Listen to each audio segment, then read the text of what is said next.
Part 6. Bracketing, trending, market balance, trade location, and market open strategies. Warren Buffett once said, "The stock market is a device for transferring money from the impatient to the patient."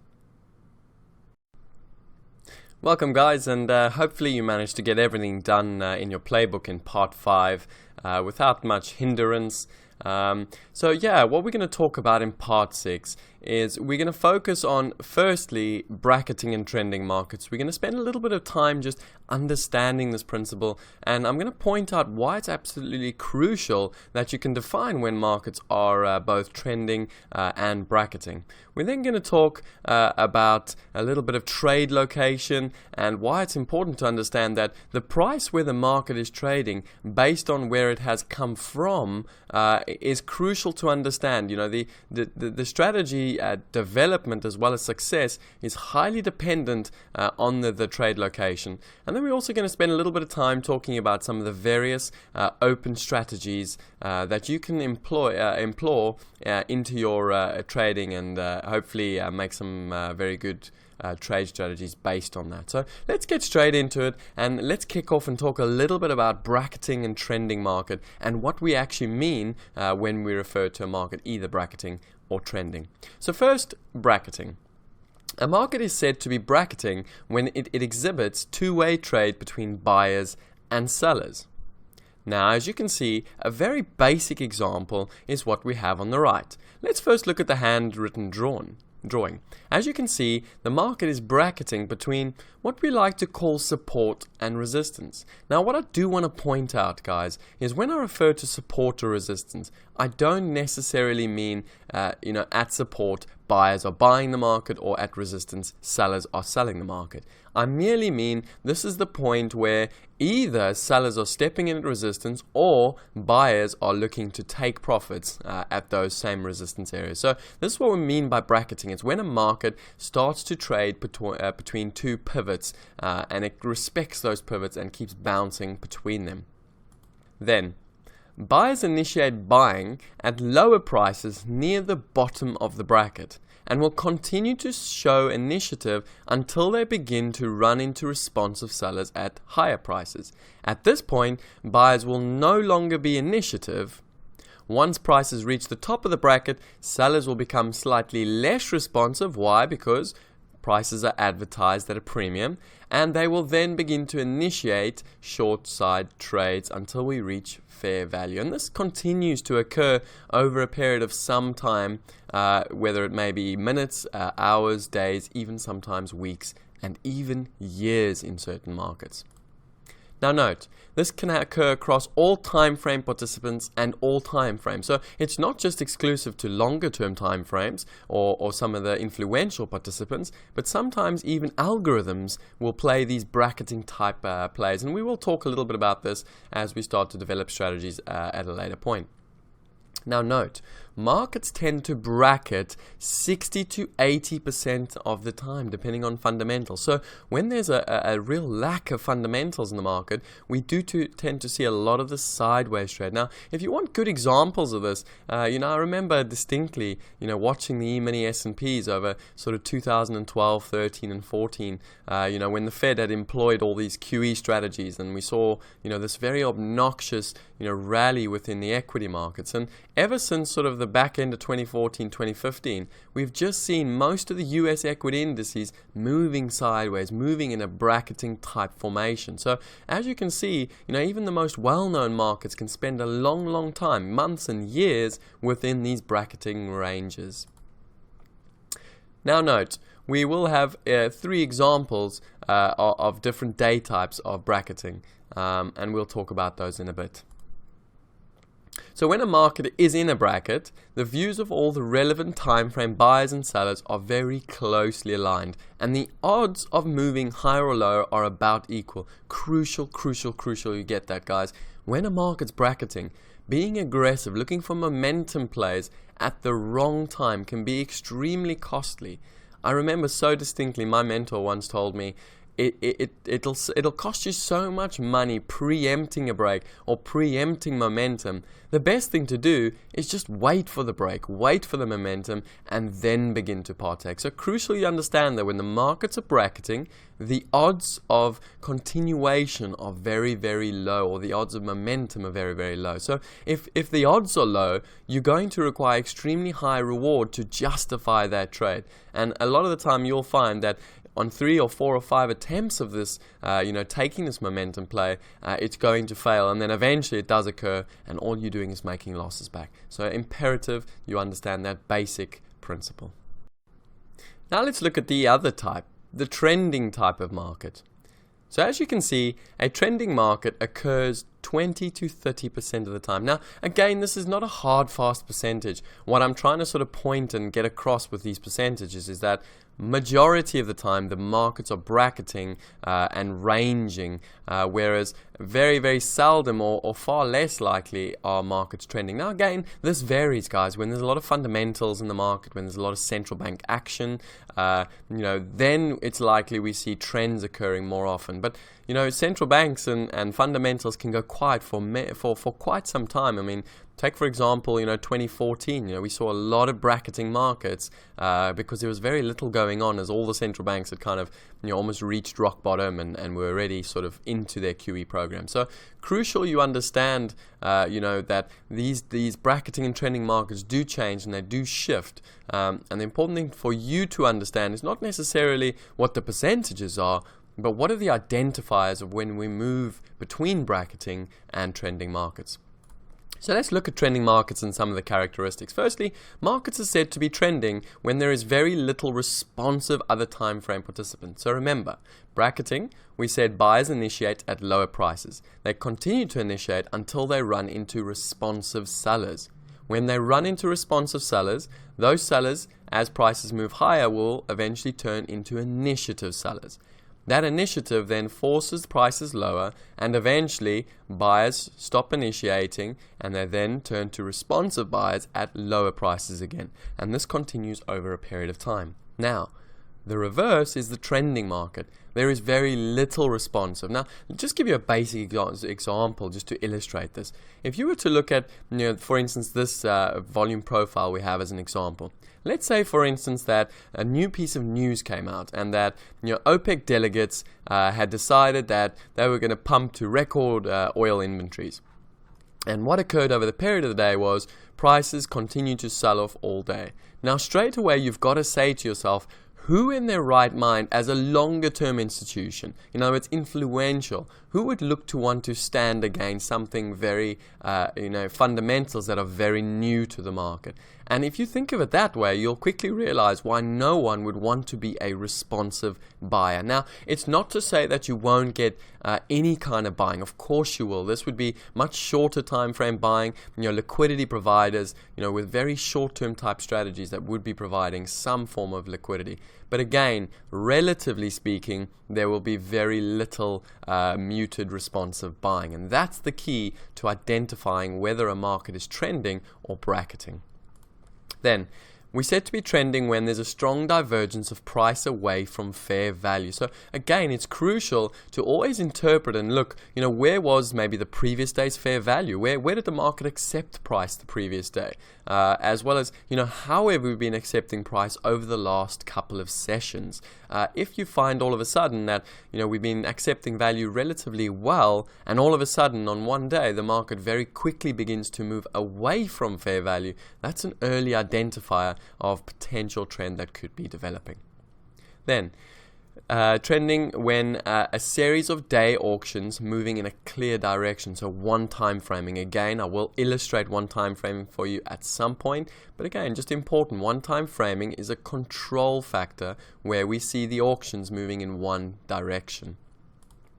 And then we have very minimal overlap of value areas. We will talk about overlap of value areas again at a later point. But by overlap, we merely mean, if the value area today was, say, between the price of 30 and 40, minimal overlap would mean if tomorrow we suddenly trade between 20 and 30. So very little overlap between today's value area and the previous value area. And then the end of a trend occurs in two distinct manners: initiative or responsive. And we're going to talk about this as we go a little further along. I'm going to show you some interesting examples, and we're going to develop some strategies based on finding those, not necessarily guessing where those tops are, but I'm going to show you a couple of key clues that the market gives you when it is trying to actually turn around and we run into some form of responsive buying or selling.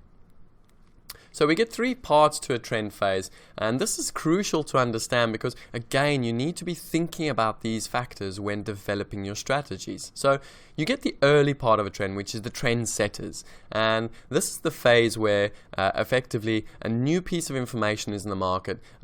Participants want to aggressively initiate because prices are trading at an extreme discount or an extreme premium based on the new information. So that's the early part of the trend. We then have the mature part of the trend, or the maturing phase of the trend, and this is kind of the point where the information is still being priced. It's still relatively good to trade, but we're starting to run into a little bit more responsive type price action. And then we sort of got the end phase, which is where we run into other time frame initiative sellers or buyers, and that's the point where we almost get a little bit of an overshoot based on the information received. So important to understand that there are different phases to a trend. So whether you catch it early on or in the mature phase or in the late phase, you can develop various strategies just based on what point of the actual trend that we are in. Now, I'm sure you're well aware that markets don't just trend or bracket, and once they're done bracketing, they stop and then they start trending. It's all commingled, so it all occurs over time. Now, this is what we're going to talk about, is almost that transitioning between bracketing and trending markets. So straight away, what we're going to talk about is that, remember, price is simply an advertising mechanism. We've spoken about this. We've spoken about the elements of price, time, and volume. Now, certain prices or advertisements, they attract new business, and sometimes they're successful at attracting new business, and sometimes they're awful at attracting new business. Don't forget, the purpose of the market, the reason the markets were created, was to facilitate trade between a buyer and a seller. So what we have to ask ourselves is the very question is, how good is the market doing its job? So remember, any breakout from a balance area, from a consolidated area, from a bracketing area, this signals a revaluation of value. In other words, the market participants are trying to revalue what they deem fair value. Now, at this point, when we start to break out of, say, a bracket, all time frames are engaged. Why? Because we should only see initiative type response once we extend beyond the bracket's parameters. Crucial to understand, because when you do get the breaks of these sort of bracketed areas, you're going to get repositioning or new business, new positioning in the market. And that's why sometimes the breaks can look extremely aggressive. Alternatively, sometimes you get these aggressive reversals. And we're going to talk about these trade opportunities, because the important thing is not necessarily, the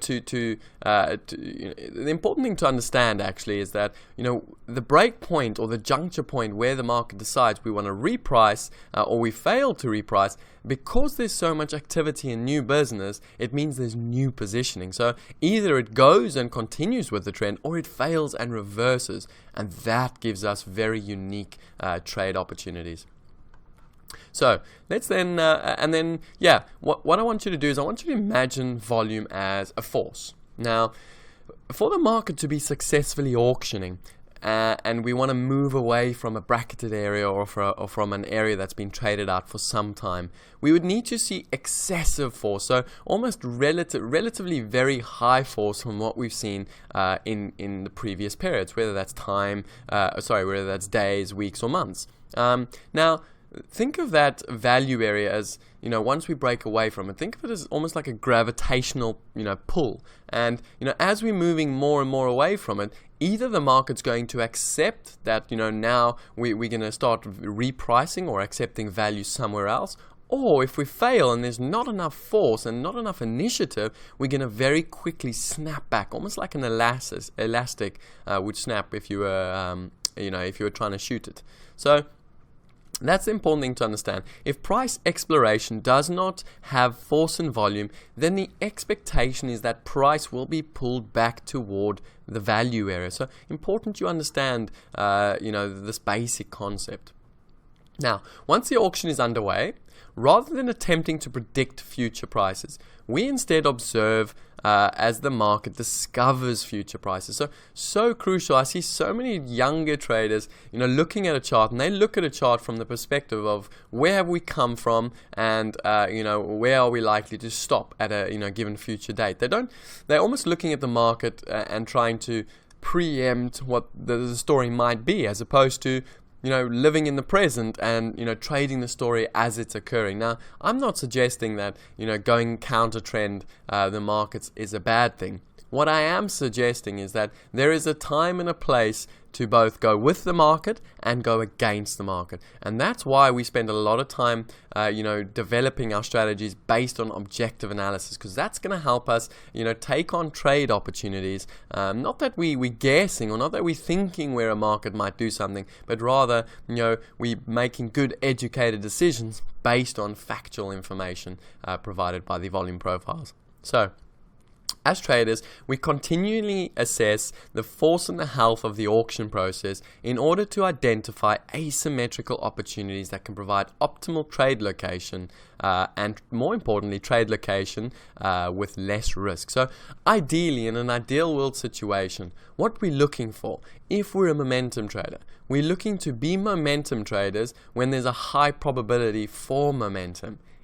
Equally, we're looking to be sort of almost, not necessarily fade traders, but we're looking to go counter trend when there's a lack of momentum, which is suggestive of a high probability, trade with less risk. So that is the crux of it, guys, is finding the optimal strategy based on the conditioning of the market. Now, just in the charts there, as you can see, we're talking about positive and negative skew. So what I'm trying to illustrate to you there is that when there is positive skew, when there's non-symmetrical type markets, that is when there's a higher probability or a lean for the markets to continue moving in, not necessarily an aggressive trending manner, but at least moving in, there's a higher probability to either move up or move down. And that's what I'm trying to illustrate, is if you can identify when there's a high probability to move up or down versus when there's a high likelihood we're just going to keep balancing, then you can employ some very effective strategies and you can reduce your ultimate risk. So, note, a bracketed market has already confirmed auctioning on both sides, whilst bracketing is still busy confirming.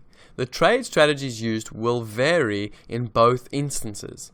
In a bracketed market, one can be passive on entry as other influential timeframes are responsive, where a market that is trying to bracket has a slightly skewed risk, as we are seeing responsive price response, but also initiative from the trending timeframe.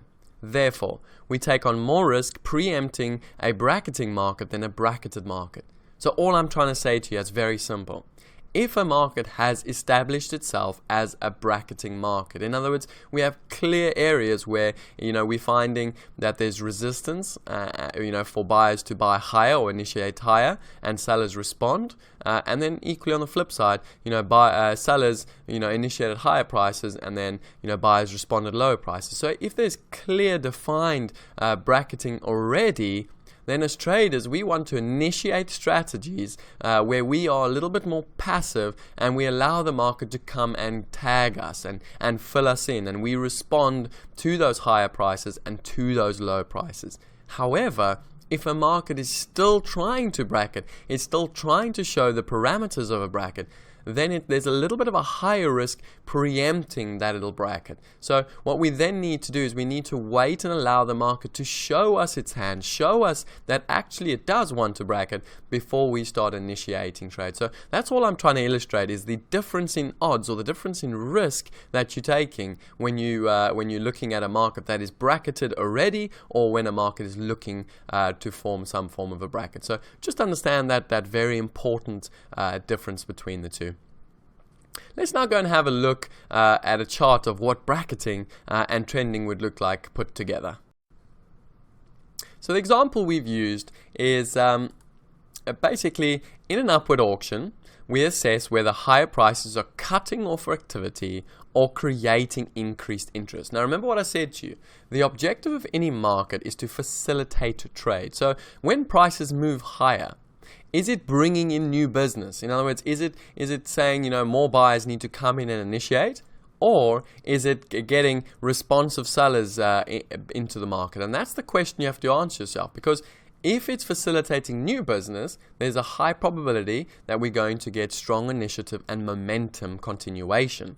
Whereas if it's cutting off activity, it's likely we're going to get some form of reversion type opportunity. So if high prices are increasing the bidding, so more buyers coming in, the risk of being long is low. If short, the odds of suffering a loss are greatly increased. So again, just coming back to that concept of just knowing whether or not we're bracketing or trending can increase or decrease the odds of success and obviously compounding potential losses. So that's important to understand, and that's why we spend quite a bit of time understanding the principle and the premise behind bracketing and trending markets. So what you've got is the example here. It's a candlestick chart. Now, the reason I like to use a candlestick chart for this and not necessarily a volume profile is because it's a good way to illustrate what we mean by looking at bracketing and trending. More importantly, I can show you what the volatility will look like or the range expansion will look like when we do have a little bit of initiative and then return back to bracketing. So looking at examples, you can see from left to right, initially the market spends in this little box, in this blue box. You can see the market just almost pinging off a lower bound and an upper bound. Now note, not support, not resistance. So what we get is we get buyers that respond at lower prices, and they then initiate until such a point as they run into responsive sellers. When they run into those responsive sellers, they then back off, and we then start to see sellers initiating until they run into, again, responsive buyers. So that's what we get initially, a little bit of two-way trade, and we keep pinging between these 2 points. Then all of a sudden, you can see 3 relatively aggressive candles as we move outside of the initial bracket. Now note, the first thing to understand is look at the size of the 3 candles. Now, the reason I like to talk about candles in this respect, and I will show you this in profile examples later on, but look at the size and the length of those candles. Note how they're the biggest 3 candles we have in this entire, since the beginning of this chart. Now, that already shows us initiative. It shows us that we're seeing a little bit of control factor coming in on the short side. So, again, straight away, one of the clues you need to pick up, when a market moves outside of a bracket, remember what we said, we need excessive force to get the market to move away from what it deems fair value. And then as you can see, remember, we get the initiative from the sellers until such a point as it runs into responsive buying. Once it runs into that responsive buying, sellers will then ease off the initiative and prices will start to drift higher. Note then, we move into our second bracketing example where the market just trades between 2 points. Now what I want to point out is that when we do have initiative moves, and this is a little bit of a clue or a hint as to what we're going to be talking about in strategies later on, but when there is initiative, that initiative point or that break point becomes an extremely important pivot in the market that sellers or that whoever initiated needs to defend. So as you can see, the first time we retest that break point or that dotted line, you can see how the market sort of respects it, and we see sort of not just buyers back off the initiation, but we see sellers stepping in and initiating fresh shorts again. So again, we can see the market enters a second sort of bracketing example. Finally, once we take out that key pivot where the sellers initially initiated, note how the market then moves back into the original bracket. Now, again, this is not something that's new. You're going to see this very, very often, the market moving in and out of bracketing areas. The important thing to understand is when are we bracketing and when are we initiating or trending. So again, we then have our third box, another example of bracketing between buyers and sellers. Again, note how when we saw the initiation in the first box, that key level where that dotted line is now acts again as an area where we have responsive buying. So what was initially sort of almost call it support then became resistance and has now become support again. And then again, note how once we take out that area, we get initiative again from the sellers until they run into responsive buys, etc., etc., etc. So this continues to occur over a period of time. So what I want to point out and illustrate to you is that trade location, and we're going to talk a lot about trade location in the coming slides. Trade location defines our risk. In other words, what do I mean by that? If we are looking for buy-side trades, in that first box, for instance, in the first bracketing, if we're looking for buy-side trades towards the high, momentum trades, we're taking on a lot more risk.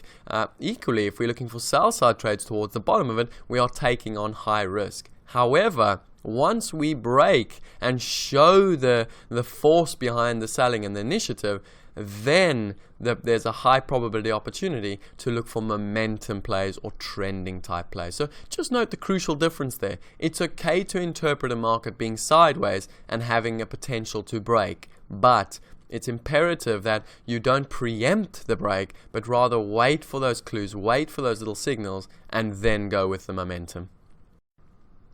Now we're going to get to the point where we talk about how do we identify when a market moves from trending back into bracketing. I'm going to show you 3 nice little setups, strategies, techniques you can use to observe and identify potential turning points. We will develop these strategies also further on the blackboard later on. So let's go through them one by one. So there are 2 methods, but 3 examples that we're going to talk about when we talk about potential turning points from a trend back into bracketing.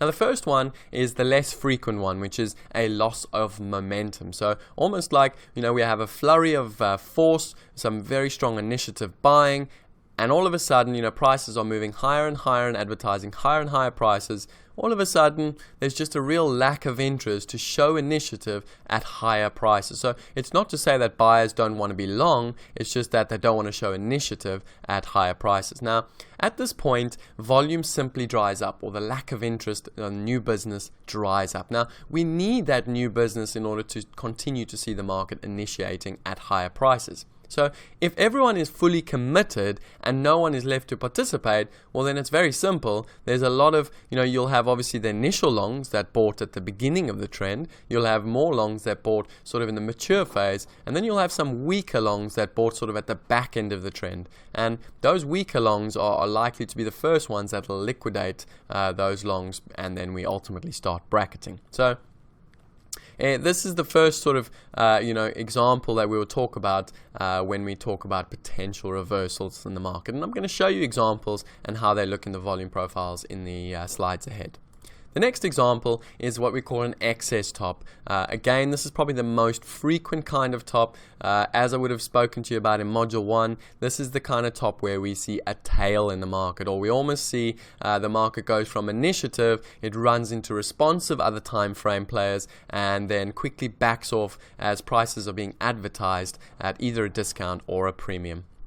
So the market makes a dramatic move higher or low, so that's the initiative. Again, this can be on I don't like to say lower volume necessarily, but relatively okay volume. So nothing flash, nothing amazing. And what you then see is quite a quick reversal. And the setup I'm going to show you is called a V reversal, or an inverted V reversal.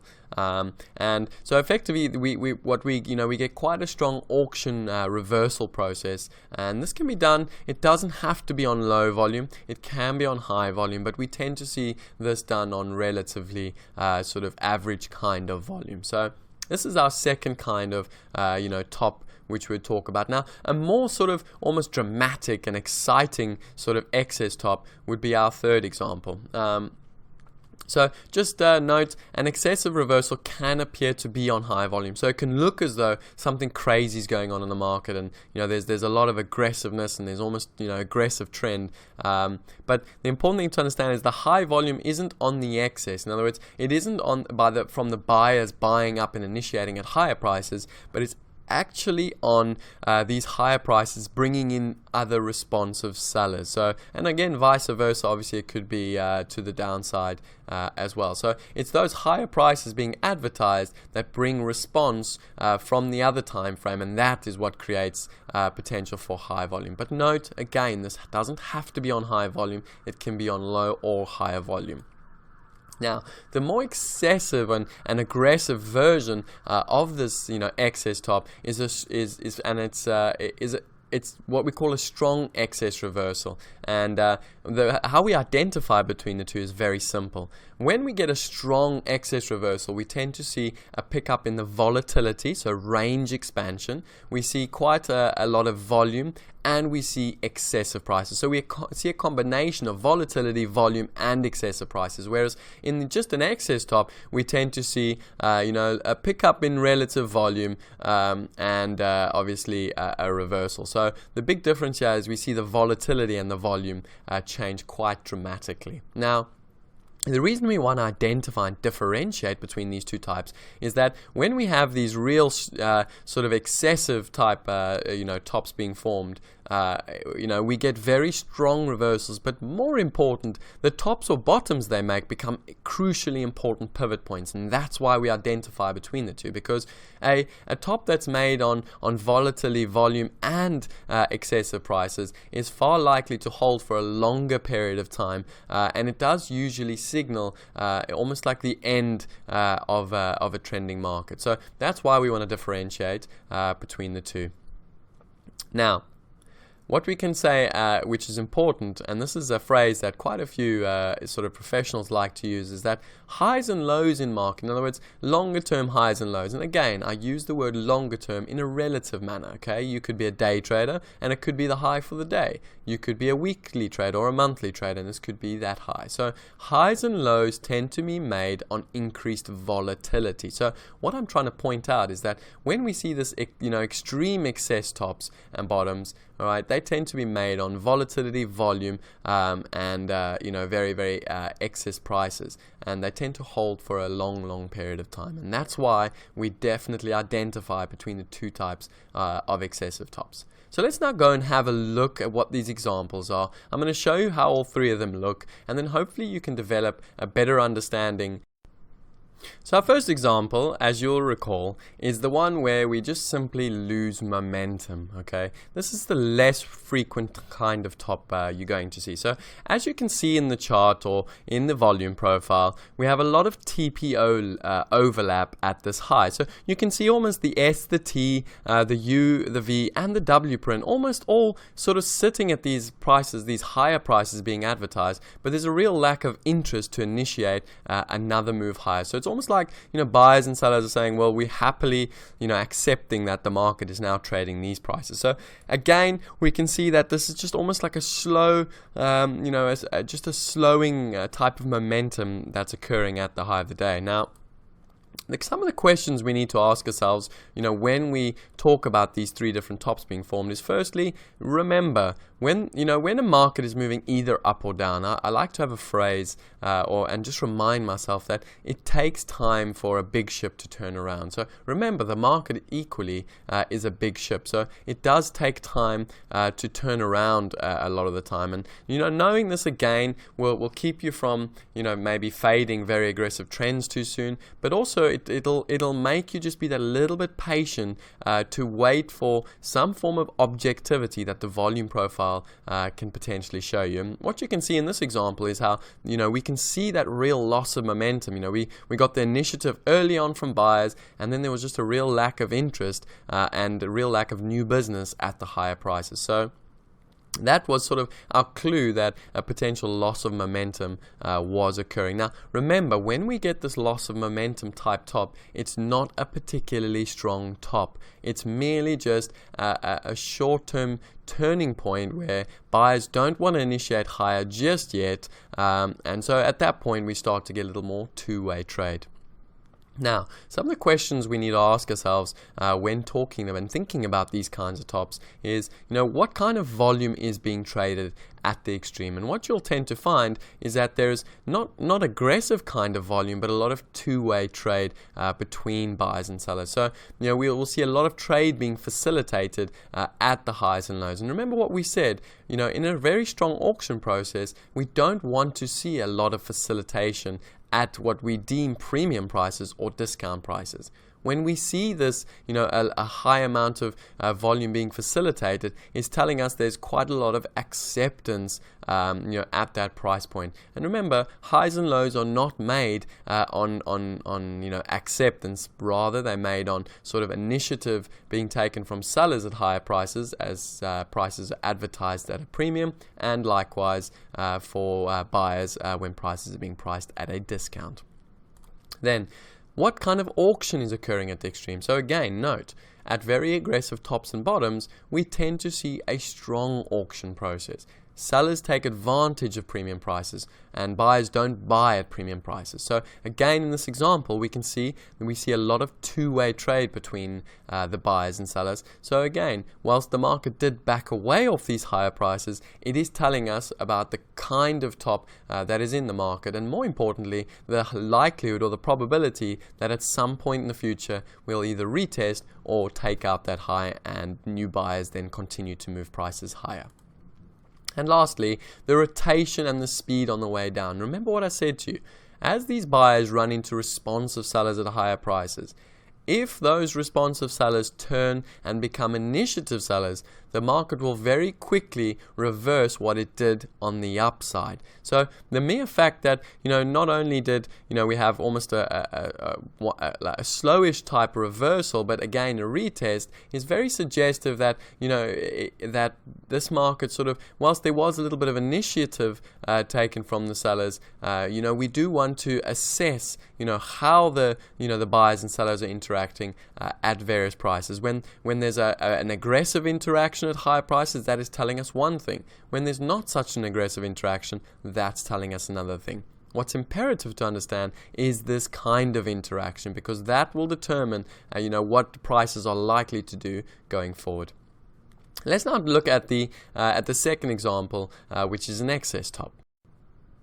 Now straight away, if you look at the picture without me even bringing down the text, you can see how the market, once we sort of ran into a price point where prices were being advertised almost at an extreme or an excess point where it was a very, very good premium price, we saw how quickly the sellers interacted and they very quickly shut off the buying and took the prices back lower down. So what we want to gain, sort of remember, is that excess tops can be made on relatively low volume or high volume. There's no hard, fast rule.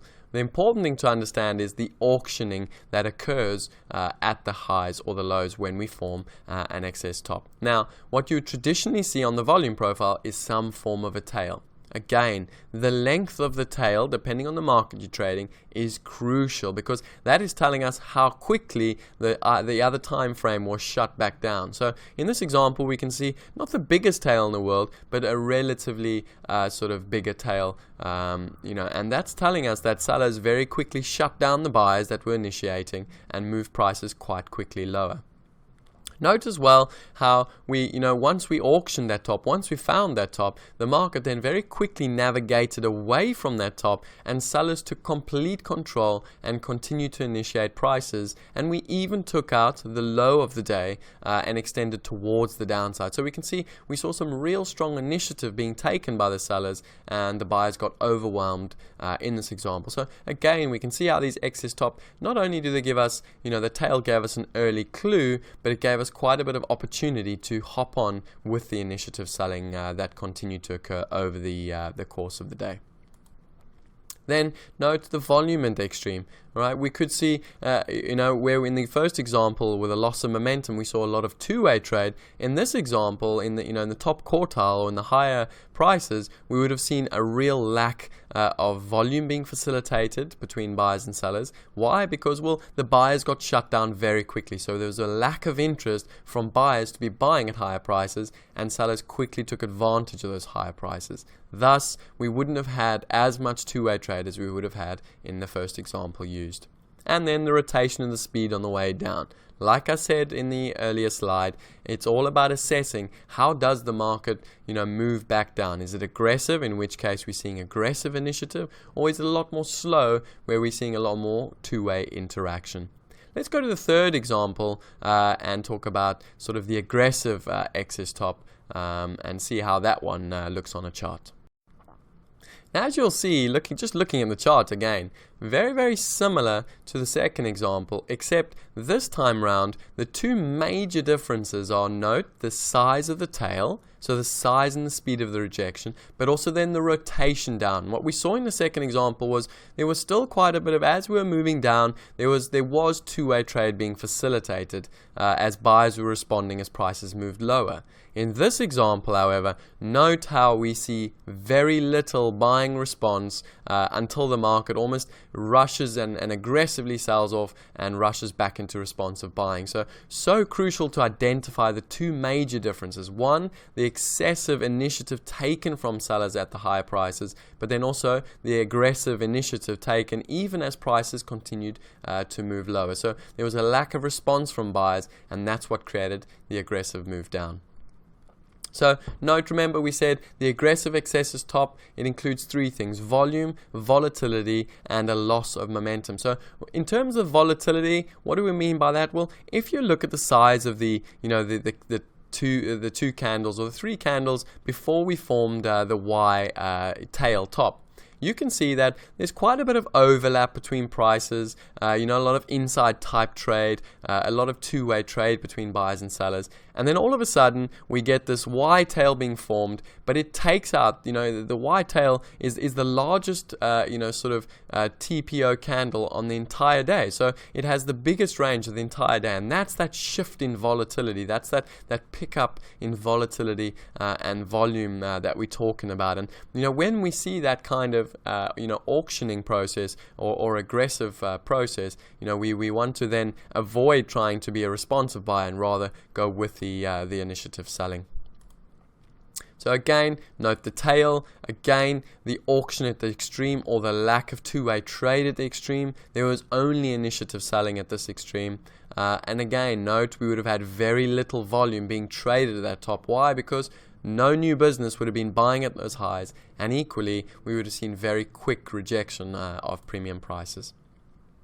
Okay, that then concludes our three examples of the types of tops that we can expect. What we are going to talk about later on when we go to the blackboard is how you can take advantage of these three different opportunities and develop your own strategies. So two strategies we're going to discuss in lengthy details, and I'm going to sort of draw them out for you on the blackboard and explain the pinch points, the trigger points, the initiative points, the responsive points. Those two examples will include firstly a breakout of a bracket or a triple inside day or an inside day. So we're going to talk about how we can take advantage of moving from a bracketing market to a trending market. The second example then is we're going to talk about a trend V reversal. So remember we had three sort of reversal type plays. One was a loss of momentum, one was an excessive high, and one was an extreme excessive high, high or low. And so we're going to look at the third example, because this is the one that has got the easiest trade strategy to develop because we're getting that initiative type price response. Now, before we go into those examples, there are a few key, sort of principles that you need to think about, not just when you're developing your own strategies, but whilst I'm showing you these trade strategies. So these three key principles are as follows. The best trades often fly in the face of the most recent market activity. So what do we mean by that? You remember what I said to you in earlier slides, how if something's very obvious, if there's a lot of information that is obviously available to the market, then sometimes the best thing to do is actually what everyone else isn't doing. So that's what we're trying to say here, and that's why V reversals work so well, because everyone is caught still trying to, sort of go with the prevailing trend, and what they're actually sort of forgetting is that we've got a very strong objective clue in the market that trend has now come to an end. So sometimes the best trades to do are the ones that go against the most recent market activity. Now, I'm not saying you should be fading every kind of move. What I am saying is when there's enough objectivity in the market, enough early clues, that is when you want to go against the most recent market activity.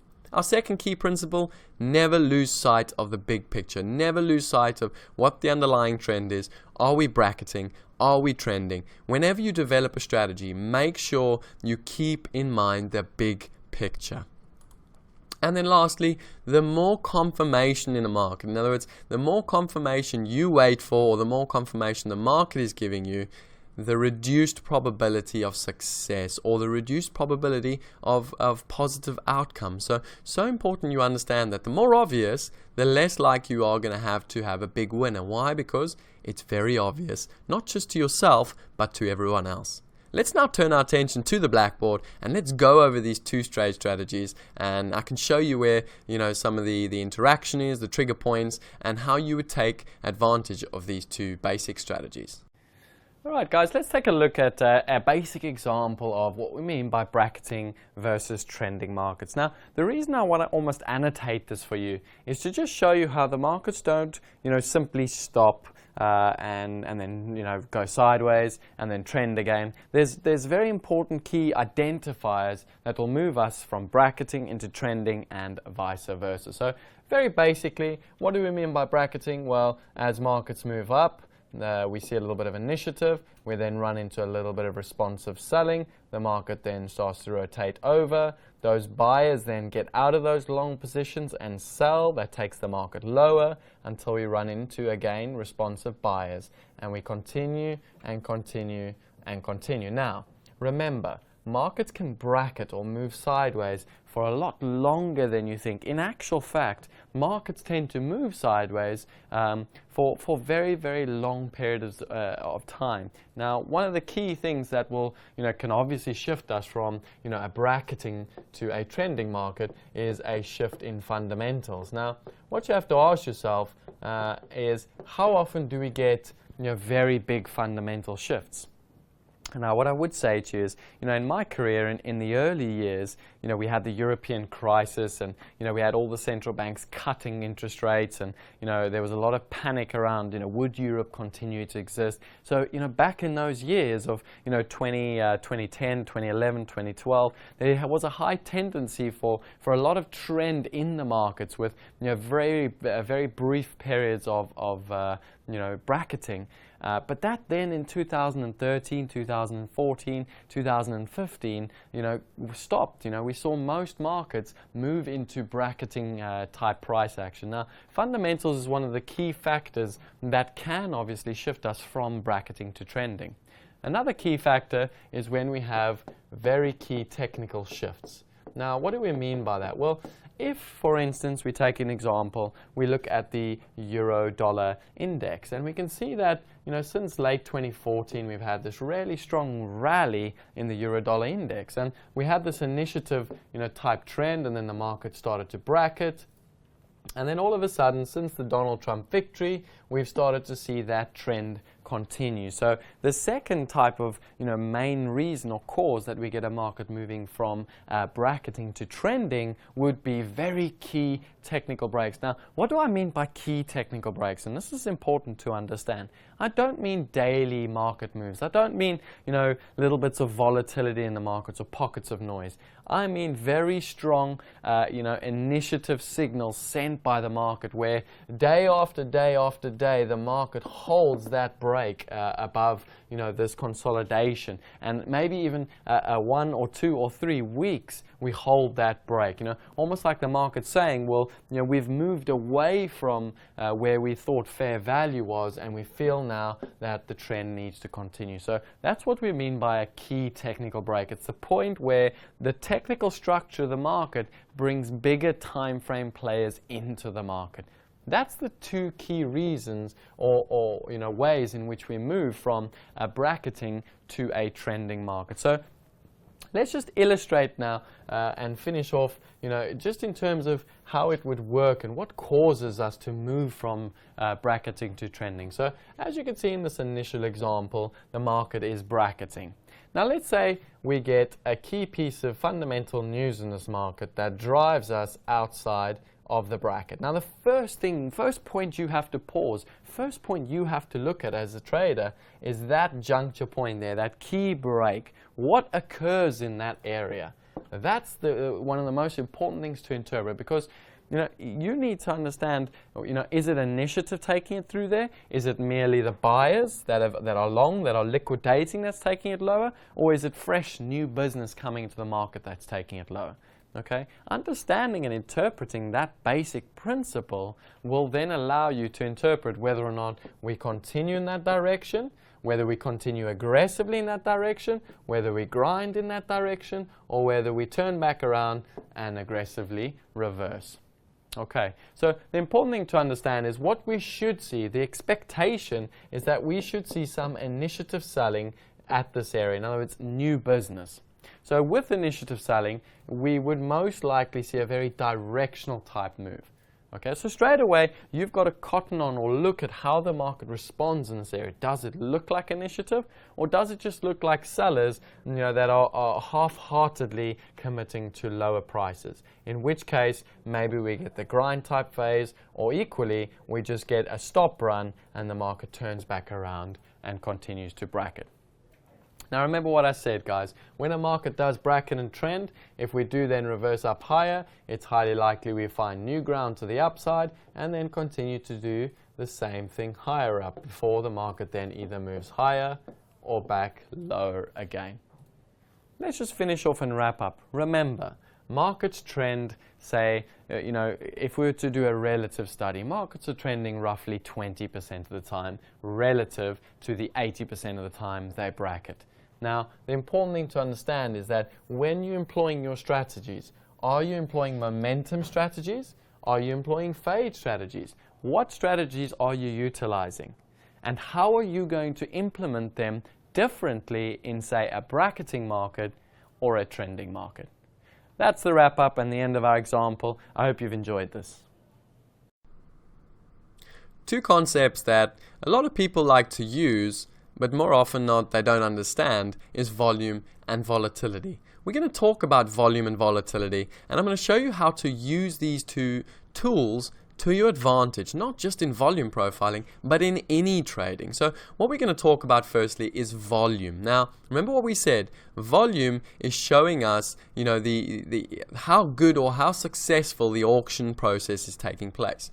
Don't forget, the objective of the market is to facilitate trade. So if there is a high amount of volume, the market's doing a good job. Why? Because it's facilitating buyers and sellers, or it's facilitating a high amount of trade. So firstly, remember, volume on its own means nothing. It tells us nothing. If you just look at volume, you have high volume, you have low volume. That does not tell us anything about future prices. Okay? We need to see the advertisement of prices with the volume to have any kind of meaningful information, but also to make an objective type statement. So high volume it means trade is being facilitated well. Low volume means there's a high probability for mean reversion. In other words, remember we said volume is like force. When there's a lot of force in the market, we should be seeing prices move aggressively up or aggressively down. Okay, if it's not moving aggressive, or if it is moving aggressively up and down but on lower volume, it's very likely that we're going to revisit those prices at some point. Why? Because it's not new business taking those prices up or down. So the fact that it's not new business means it's highly likely that we do retest those prices again at some point. Now note, volume is a relative tool, so it's all about understanding how volume is changing over a given period of time. So what I mean by that, if you're sitting, and let's take for example a weekly type strategy where the market's moving relatively sideways on lower volume, all of a sudden, on any given day, the market volume doubles what we've seen over the average of the last 10 trading sessions. This very aggressive relative change in volume is telling us that new business is being brought into the market. Now, that how it impacts prices is all determined on a number of factors like trade location and some of the where we are trading within a bracket and all sorts of things. So on its own, it doesn't mean something, but the fact that there's a strong relative change in volume, that is something we want to identify and pay attention to. Then, just some of the things I would use volume for and I'd pay attention to is, as you can see in the example provided, I've got two colors there. I've got a red line and an orange line on the volume bars. Now, that for me is showing what is relatively high or relatively low volume based on a previous number of sessions. And I identify that because it's easy for me to then see when all of a sudden, there's a high amount of volume or new business coming into the market. Equally, I have moving averages on the volume, so I can see how, on average, the volume is changing, and I can see if there's a sudden relative shift in volume. And then obviously the ranges that we see in terms of the volume. Sometimes volume will be sitting in, say, doing roughly 20,000 contracts every half hour for a number of half hours. So if you know what the average is and then the sudden shift, you can really quickly pick up on the shift in the relative change that is occurring within the volume. And more importantly, you can then develop strategies based on these relative changes. So to finish, remember, high relative volume is indicative of initiative being taken from the buyers or the sellers, which happen to be influential participants. So when you see a relatively strong shift in the volume, towards the upside, we can see a little bit of initiative coming into the market, and then we need to be cautious going against that initiative. And that is why we sort of talk a lot about volume quite extensively. Let's now have a look what we mean by volatility. One of the most common misconceptions when it comes to volatility is that a lot of people assume volatility means that we have a pickup in volume, and this is not quite true. Right? Volatility is merely when the variation from the mean expands. So the best example to use, as we can see in the picture there, is those in that first picture is the Bollinger Bands. Now, Bollinger Bands show us when there's a pickup in volatility or a variance around the current mean. Now, when we see that volatility, again, on its own, it means relatively little. Okay, note, a pickup in volatility does not mean there's initiative in the market. It just means that we very quickly, price is moving quite aggressively away from its current mean. However, what I would say is that when you get volatility and volume together, that does imply initiative, and that is something we have to pay attention to, not just when we're trading, but when we're developing various strategies. So note again, volatility is where we get range expansion. So if you're used to seeing the market, doing maybe on average 10 prices per half hour or hour, all of a sudden we're seeing something like 20 prices, 30 prices every hour. So we get that range expansion. As you can see in the second chart, that's just a basic, sort of a bar chart illustrating the, the change in range. And you can see how the range, more or less, it will average a certain amount of, prices. And then all of a sudden you get these volatility spikes. The question you have to ask yourself when you get that volatility spike, is it accompanied by higher volume? If it is, that's initiative, that's new business, and that's not something we want to be going against. More importantly, that's something we want to highlight on the chart, because when new business enters the market, they tend to leave key pivot points.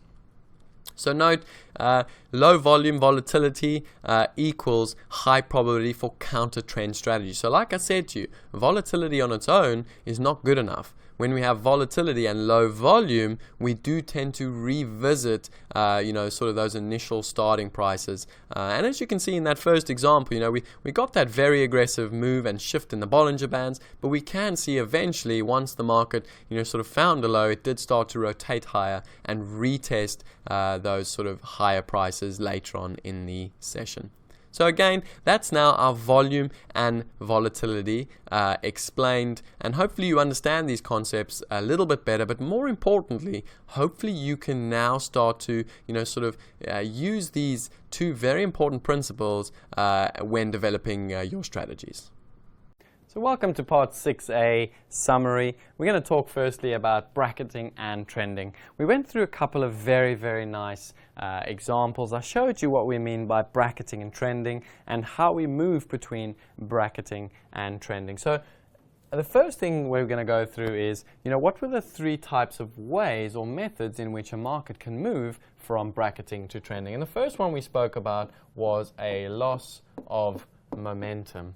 And what we spoke about here was where the market effectively just runs out of steam. So a graphic depiction, the market's moving sideways, we then start to break out, we distribute higher, distribute higher, and the market just runs out of momentum and starts to turn back over before then bracketing again. So effectively that was the first type of example we spoke about. We then had our second example, which is the excess, or where the market is initiative and runs into some strong type of responsive type price action. And that we called effectively a V, or an inverse V type pattern. This looked like on the chart where we would have a distribution, a little bit of bracketing, we would then have an extension, and a very quick reversal. Equally, we could have it to the downside where we continue, and have a relatively quick reversal. That was our excess type example. And then we moved on and we spoke about the most aggressive, which is also a form of excess, but it includes volume, volatility, and a very excessive price. So that was the major difference between excess and the major excess. Now, the key that we identified with major excess example is that these tend to act as very good high and low swing points for some period of time. So when you see these excess tops made on volume, volatility, and excess prices, they tend to hold for some time. And a good example to look at is particularly the gold when we shot above the the 1900 level, as well as the oil when it was trading around the $140 a barrel. So those are the two very strong examples you want to look at for excess type highs and lows in the market. We then moved on and we discussed the idea of volume and volatility. And there were some very key points to look at in terms of volume and volatility. The key takeaway is, remember, volume is a relative tool. It allows us to measure the manner in which trade is being facilitated. High volume is very indicative of a lot of new business coming into the marketplace at various prices, whereas low volume is far more indicative of less sort of new business and maybe a lot more sort of passive type trade. So it's a wonderful relative tool, and we went through a lot of key understandings of why we use volume in developing our various strategies, as well as obviously volatility. Remember, volatility does not necessarily imply liquidity. Volatility does not necessarily imply more volume. Volatility just implies the market moving over a much bigger variance around the mean. So we distribute ourselves in a bigger type range than usual. Now, let's discuss a unique trade strategy that you can utilize and develop over time. Now, the strategy I'm going to show you is when we have a high volume breakout. So what this example would look like, and I'm going to combine it with a bracketing and trending example, is let's say, for instance, the market or the day has been distributing for some time. So the market is distributing, we're sitting inside the day's range, and we're auctioning up, and we're auctioning down, and we're auctioning up. We then take out a key area or a key reference point in the market, which is the high of the distribution. Now, if we see a very large pickup in volume, so let's say on average over the course of the day we've been seeing lots of little volume bars, and all of a sudden we see almost 3 times or 4 times the volume being traded over a period of a session on the break of this key reference point. that volume is a key identifier of new business that has come into the market. Now, when that new business comes into the market, firstly, we do not, rule number one, no fading.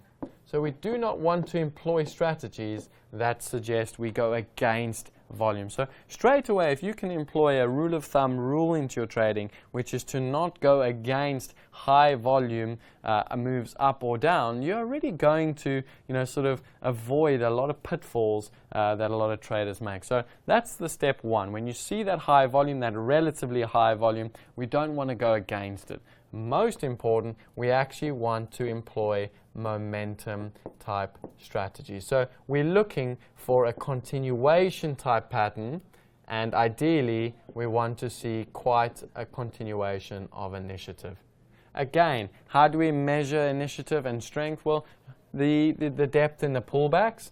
Can the market pull back? Are there responsive sellers actually stepping into sell it, or are they merely just short-term sellers providing liquidity? So that would be our unique key strategy when we break out of a bracket or a market that's been bracketing for maybe a few auctions or maybe even a few days. The key is we want to see volume and, note, volatility on the break above on that trigger point. So that's our key unique trade strategy that we're going to deal with in part 6A.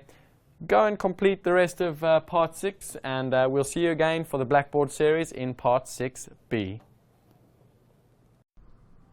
We're now going to begin developing the concept of trade location. In other words, where we are trading relative to sort of previous prices. And we're going to start off and talk about, where the market opens, whether it's in balance or out of balance. Now, as you can see, the guy on the tightrope, he's balancing quite nicely. And the basic illustration here is that when the market is in balance, there tends to be a lot of control, a lot of two-way trade being facilitated.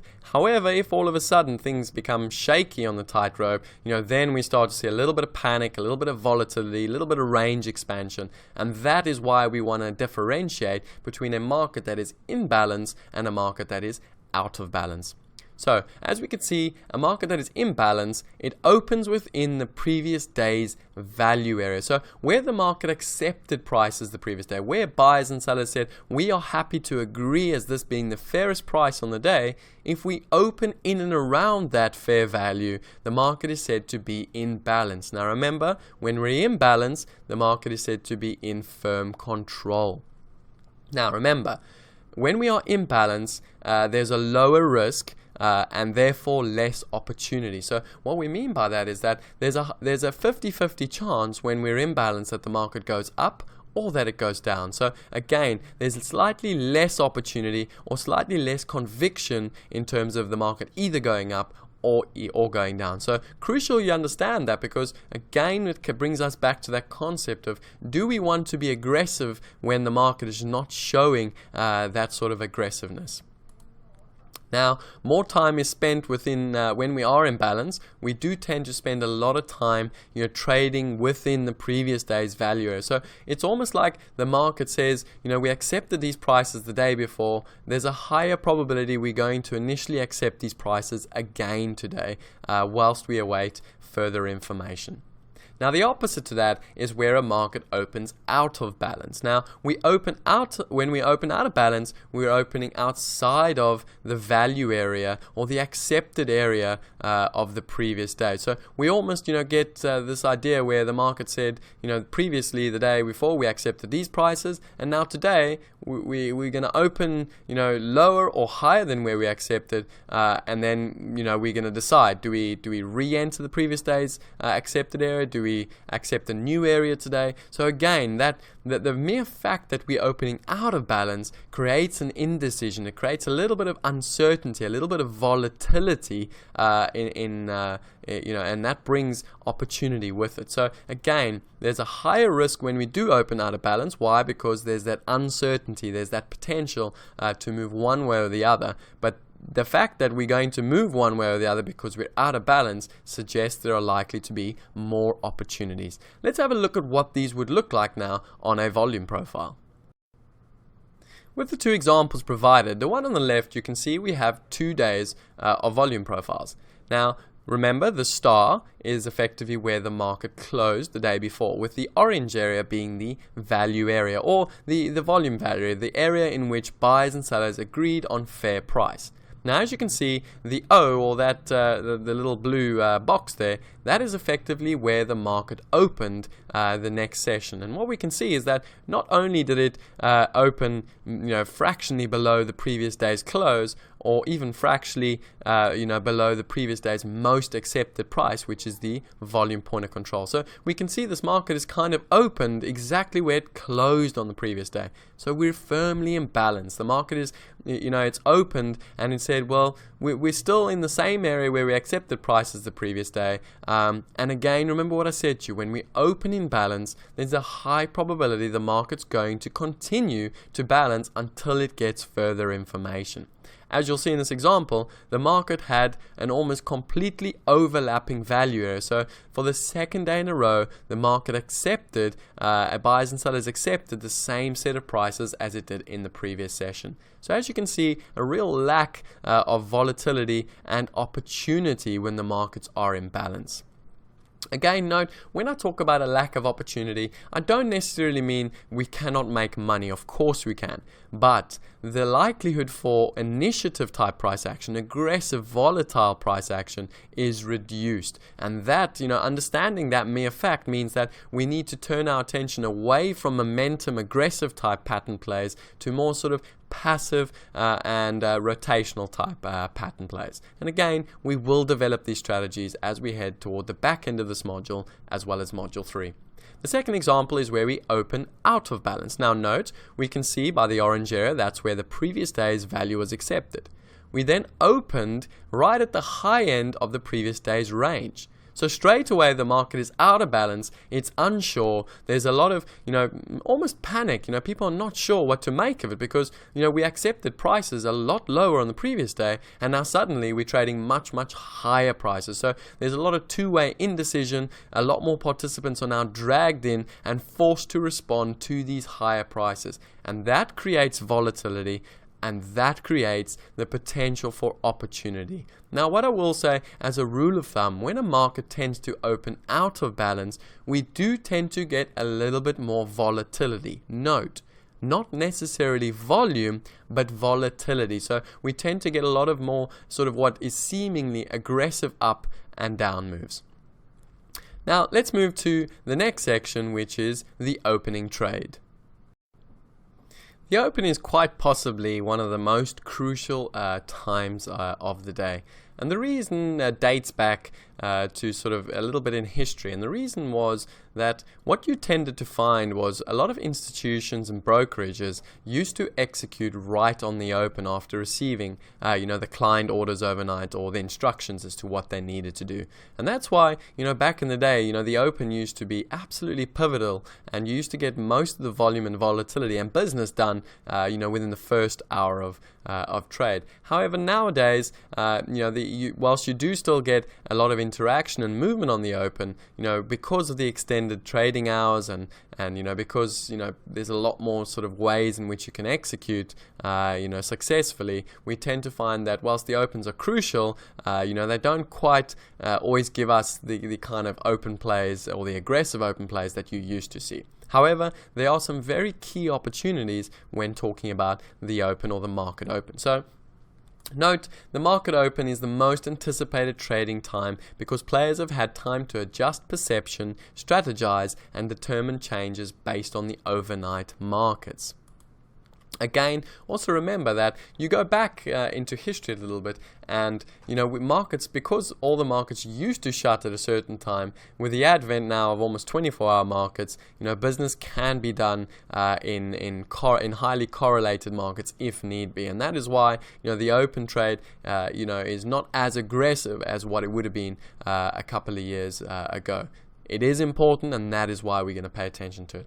So note, when talking about the open, the context is key when interpreting the open. So where are we opening in context? Now, the more confidence in the auctioning of the open, the higher is the probability of continuing in that direction. So what we're going to talk about is I'm going to show you 4 different types of opens, and I'm going to show them to you from a strong level of conviction to a weak level of conviction. Again, just like when we spoke about the 5 different day types, we're going to talk about 4 different types of opens. And again, I'm going to show them to you so that you can get an understanding of when there's an aggressive, strong, intentional type open versus a sort of more lackluster two-way trade, sort of passive type open. Now, as you can see in the illustration, we're using the example of a European or a traditional European market with the first hour of trade or the initial balance being the K and the L print. Now, how that market moves in that first hour is crucial, not just for what happens,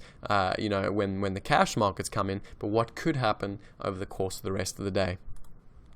Now note, there are 4 unique opening patterns. The first is the open drive, the second is the open test drive, the third is the open rejection reversal, and the fourth is merely an open auction. Let's now have a look at each one of these individually, and I'll show you a graphic depiction of each.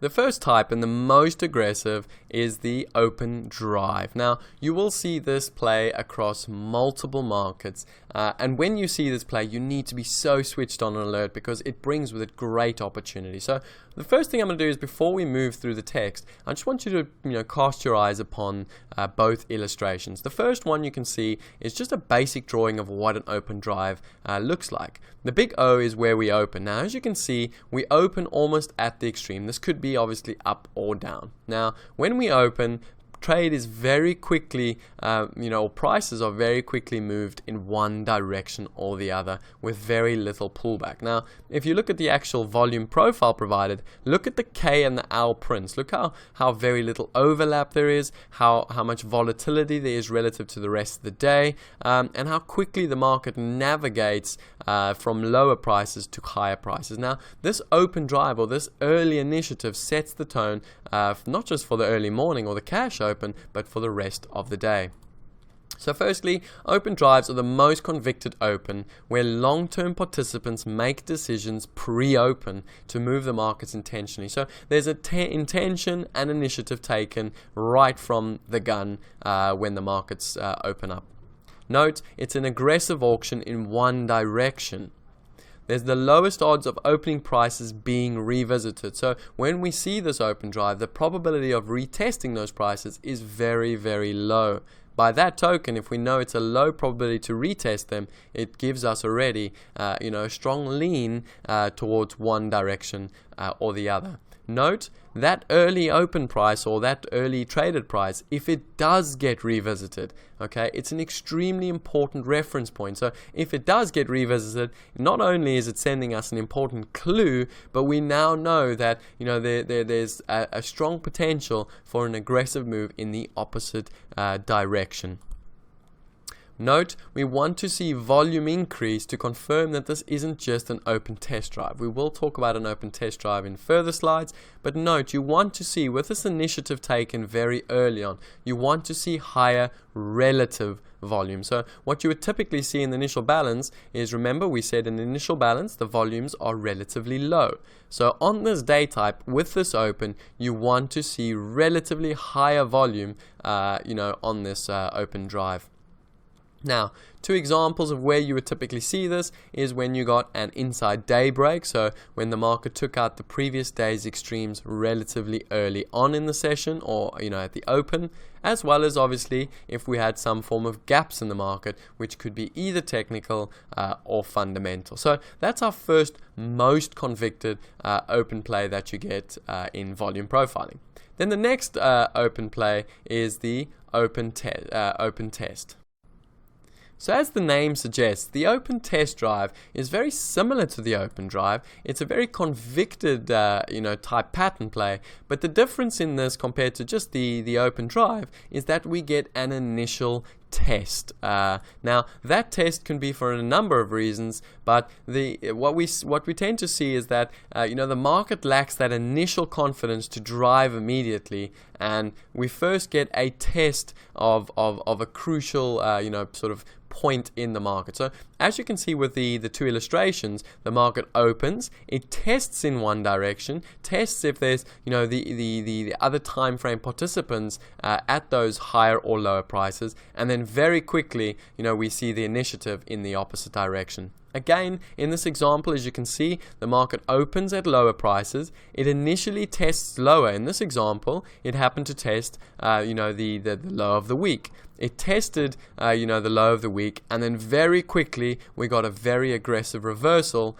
to the upside. Now, the open test drive, it tests beyond a key reference point. Now that can be a high, a low, a value, a low, a value, a high, a previous day's low, a previous week's low. It could be any key point. The important thing to understand is that it tests a key point where we might see some sort of response and initiative taken from the other side time frame.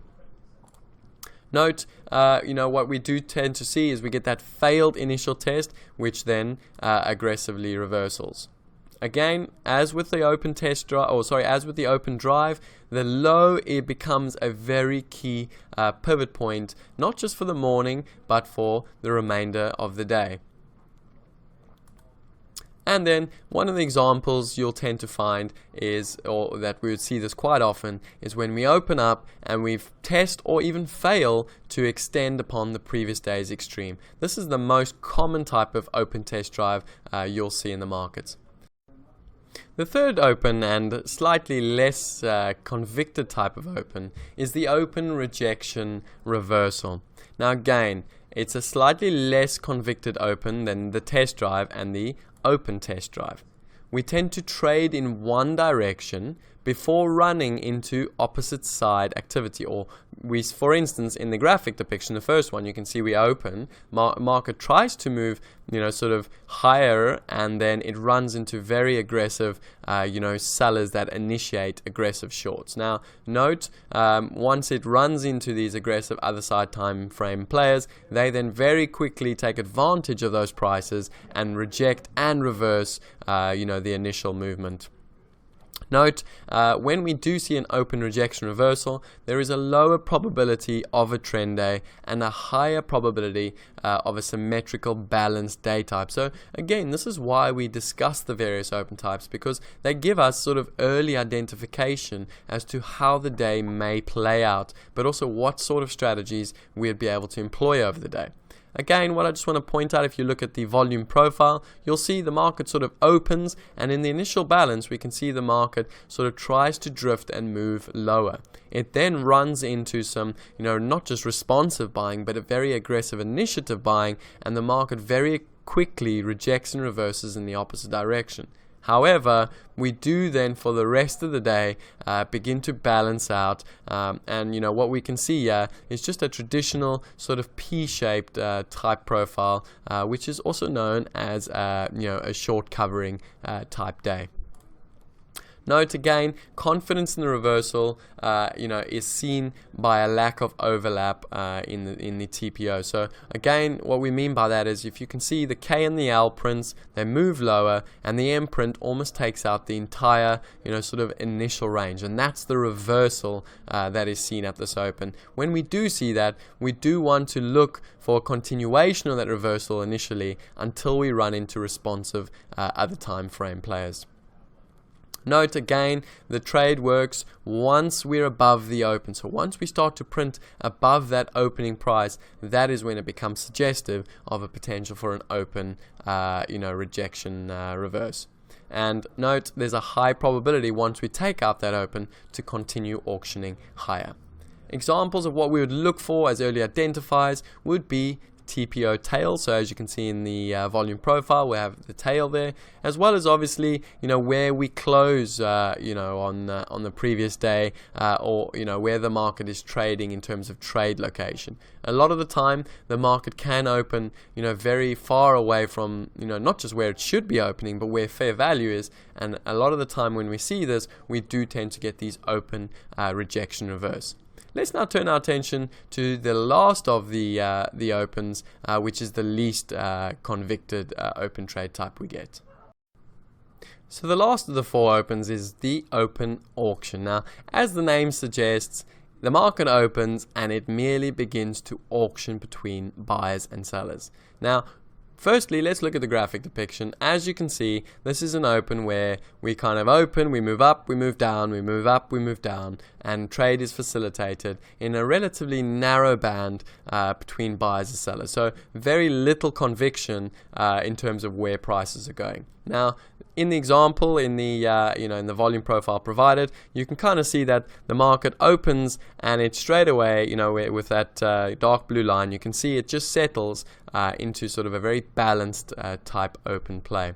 So note, no conviction at all with this open play. We tend to open and trade both above and below the opening price. We tend to see this open play particularly when we open in a very balanced manner within the previous day's value area. So straight away, if you see the market opening, within the previous day's value in the markets that are quite symmetrical, there's a high probability you're going to get this open auction where we trade above and below the open for the first hour or couple of hours of trade. Note, the question to ask is, where does this open occur? More often than not, you will see this open in a balanced type open. However, sometimes we can see this when we open completely out of balance. And the reason for this is that when we open out of balance, we get a lot of people being dragged in, or a lot of other time frame participants being dragged in at these much higher or much lower prices, resulting in a lot of two-way auctioning between buyers and sellers. So note again, when we're in balance, it's likely to stay that way for some period of time with minimal conviction. So straight away, you got to say to yourself, bang, if the market opens and we're opening well within balance and we see quite a lot of two-way trade, we can take on strategies looking to extend above and below the opening price.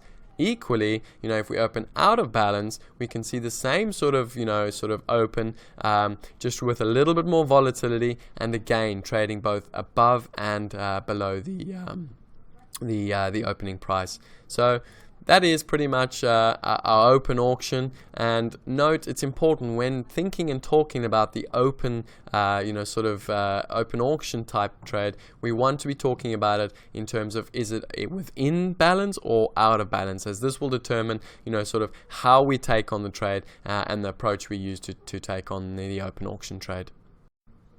So as you can see, as we've discussed all these principles of symmetry and balance and the open plays and the types of day types you can expect, straight away you should be starting to say to yourself, well, I'm going to need some form of a template so that I can not only identify, the early observations, but equally identify, the potential hypothesis that you can develop based on the information or the objective information being shown to you by the volume profile. So what we're going to talk about now is a little bit about the pre-open routine that a trader would take. And then what I'm going to do is, when we eventually get to our playbook, I'm going to give you a template that you can not only complete for yourself, but you can develop for yourself so that you don't miss out on any of the objective information that the market is trying to show you.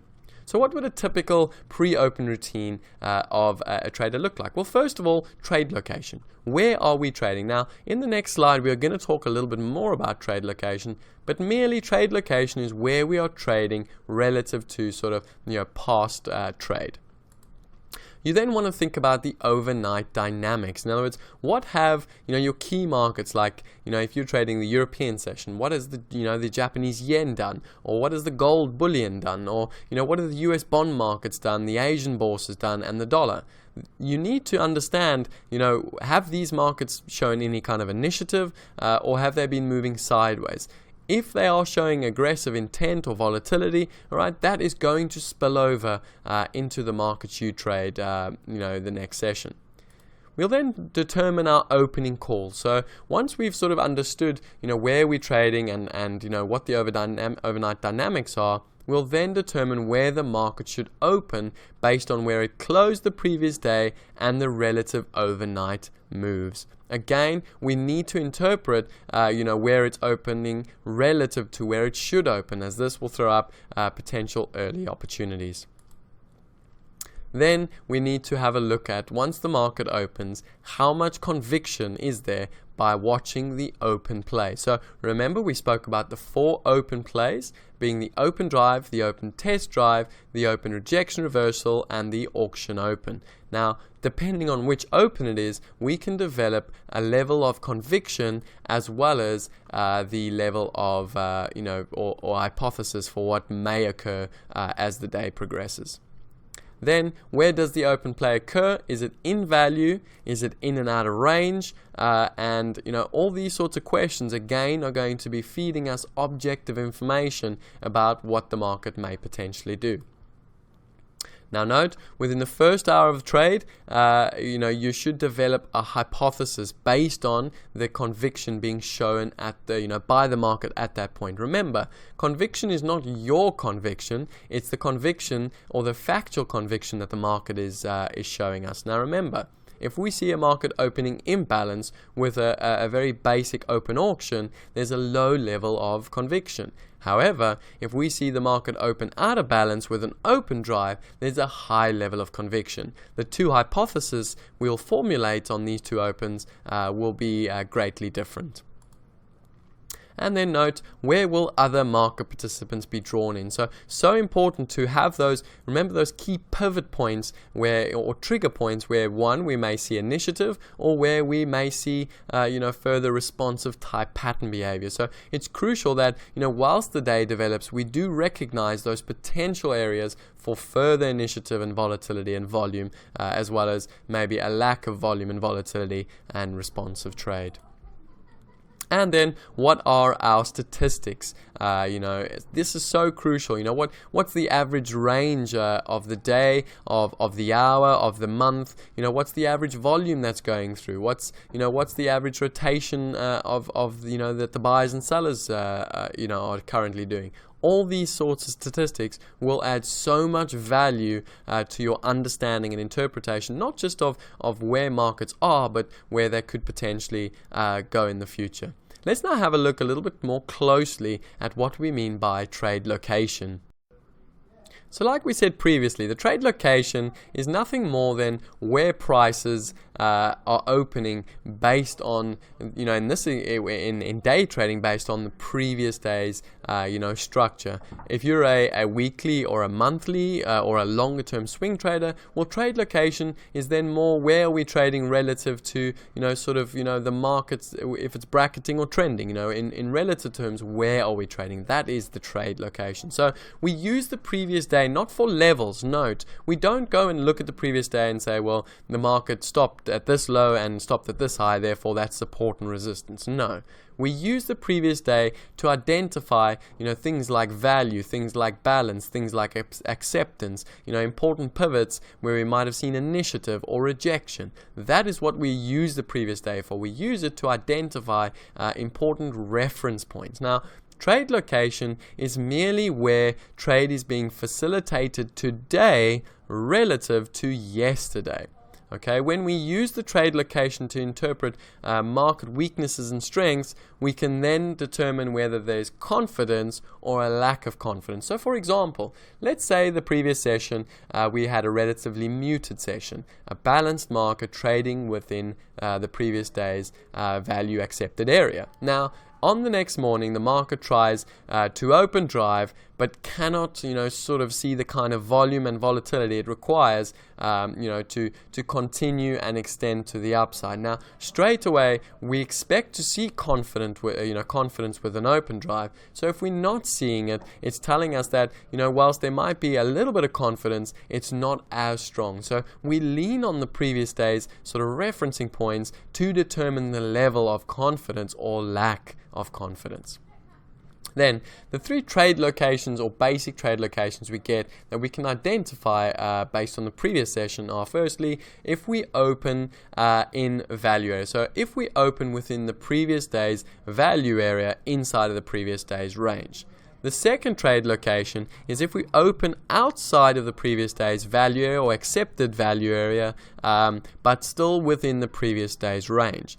And the last trade location is if we open up completely outside of the previous day's value area as well as the previous day's range. Now, straight away, you should be saying in your head, we're going from balanced to more imbalanced in terms of our trade location. If you've just caught that, then you understand why we talk about trade location. The further we open away from, the previous day's value and range, the more likelihood there is for excessive volatility. Now remember, volatility does not necessarily imply volume, but it does potentially imply opportunity. Why? Because it's bringing and forcing other time frames as we're advertising quite substantially different prices from the previous day. So simply, keeping track of where the market opens relative to the previous day's range and value is a valuable market-generated piece of information. A market that opens within value is generally in balance and waiting for new information. A market that opens outside of value is out of balance and carries it with it greater opportunity and risk. So by using the previous day's factual information combined with the opening auction process, we can trade more objectively, and that is why we identify the trade location based on the previous day. The basic premise: if we open in balance, there is equal opportunity for us to move up and down. The further we open away from balance and potentially outside of range, the higher probability for volatility, and this brings greater opportunity as well as obviously greater risk when trading. Identifying this, we need to use the strategies that will best allow us to take advantage of those opportunities based on where we're opening in terms of the trade location.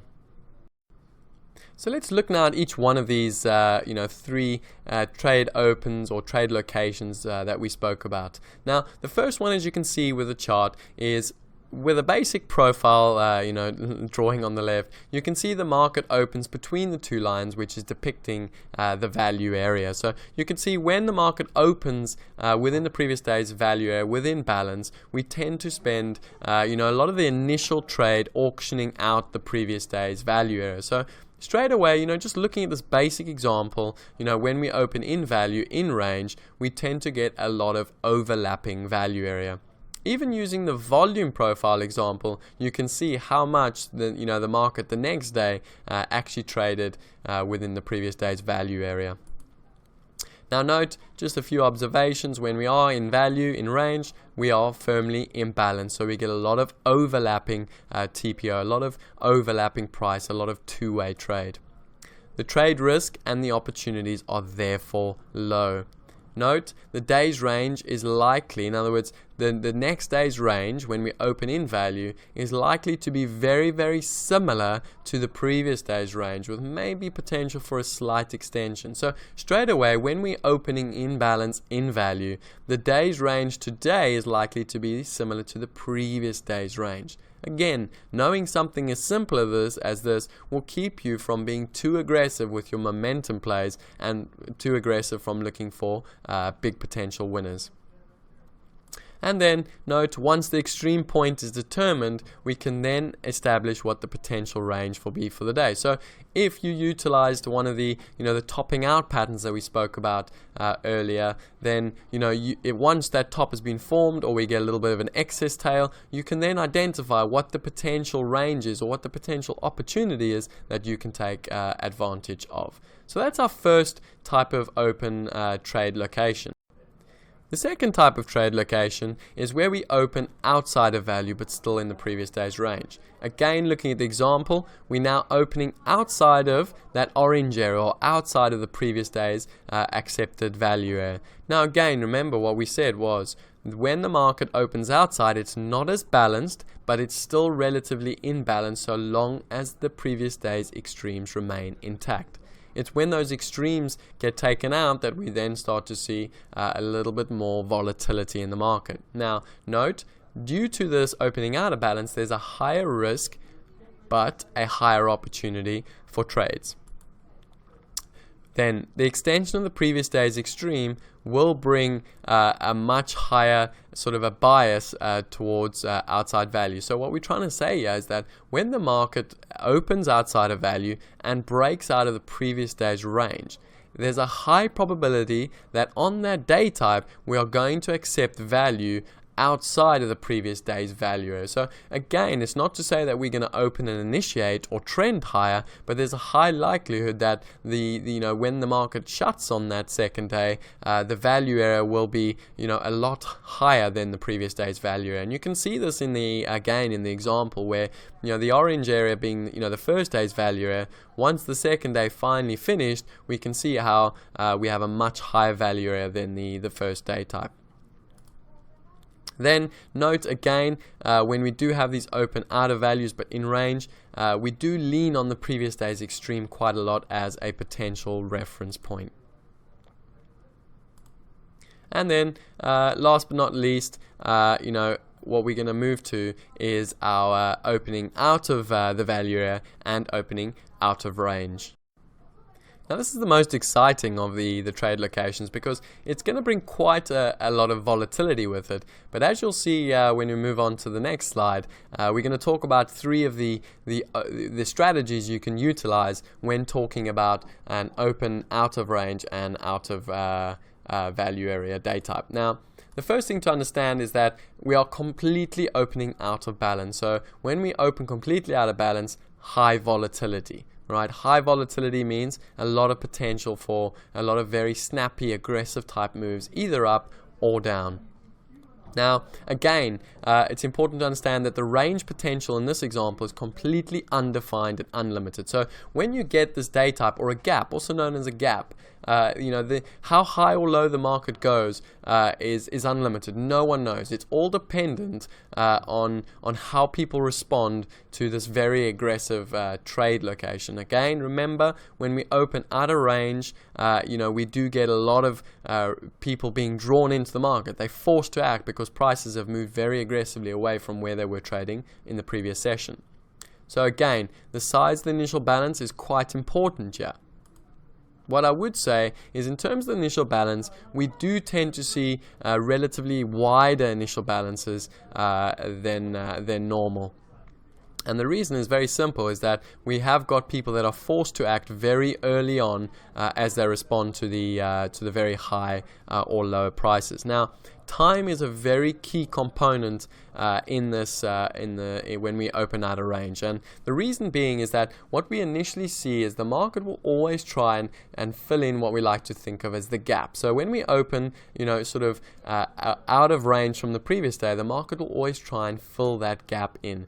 So time is crucial. If it cannot fill that gap in early, it's telling us about the potential likelihood for trend in the direction of the gap, or at least movement in the direction of the gap. So we have three scenarios that we're going to look at, in the next slide. But just let's go through the graphic depiction. As you can see, the market value previously was a lot higher. We then opened below the previous day's range. Straight away, the market sort of facilitated trade toward the downside. We saw prices move towards the downside. But then later on the day, once we took out the open, we started to see, prices drift a little bit higher. And again, note how when we open out of balance and out of range, the value area tends to be quite far away from the previous day's value area. So let's now go and take this third type of trade location and look at some of the very key strategies we can develop and take on when talking about a market being out of value and out of range. So how do we trade the gap rule? Well, this is one of my favorite trade setups, and for good reason. We've got 4 different unique plays we can implement when talking about gaps and trade strategy. Now, I'm going to show you the basic principles and the basic pattern play behind, what a gap day would look like. Before we get to that, let's just discuss what types of gaps we get. Okay, so the first we get is a technical gap. And the second would be a fundamental gap. Now don't forget, guys, a gap in its own is a form of excess. Okay, it's showing us the market is highly skewed, or there's a real lack of balance in the marketplace. So what we need to interpret firstly is what has created this excess or this very, very non-symmetrical shape in the market. Well, firstly, could it be technical? In other words, have we had a huge move overnight in, say, Asia, and as a result, the market is, opening up below an area of stop-out positions or a liquidation period? So that's the first thing we need to interpret. What has created the gap in the market?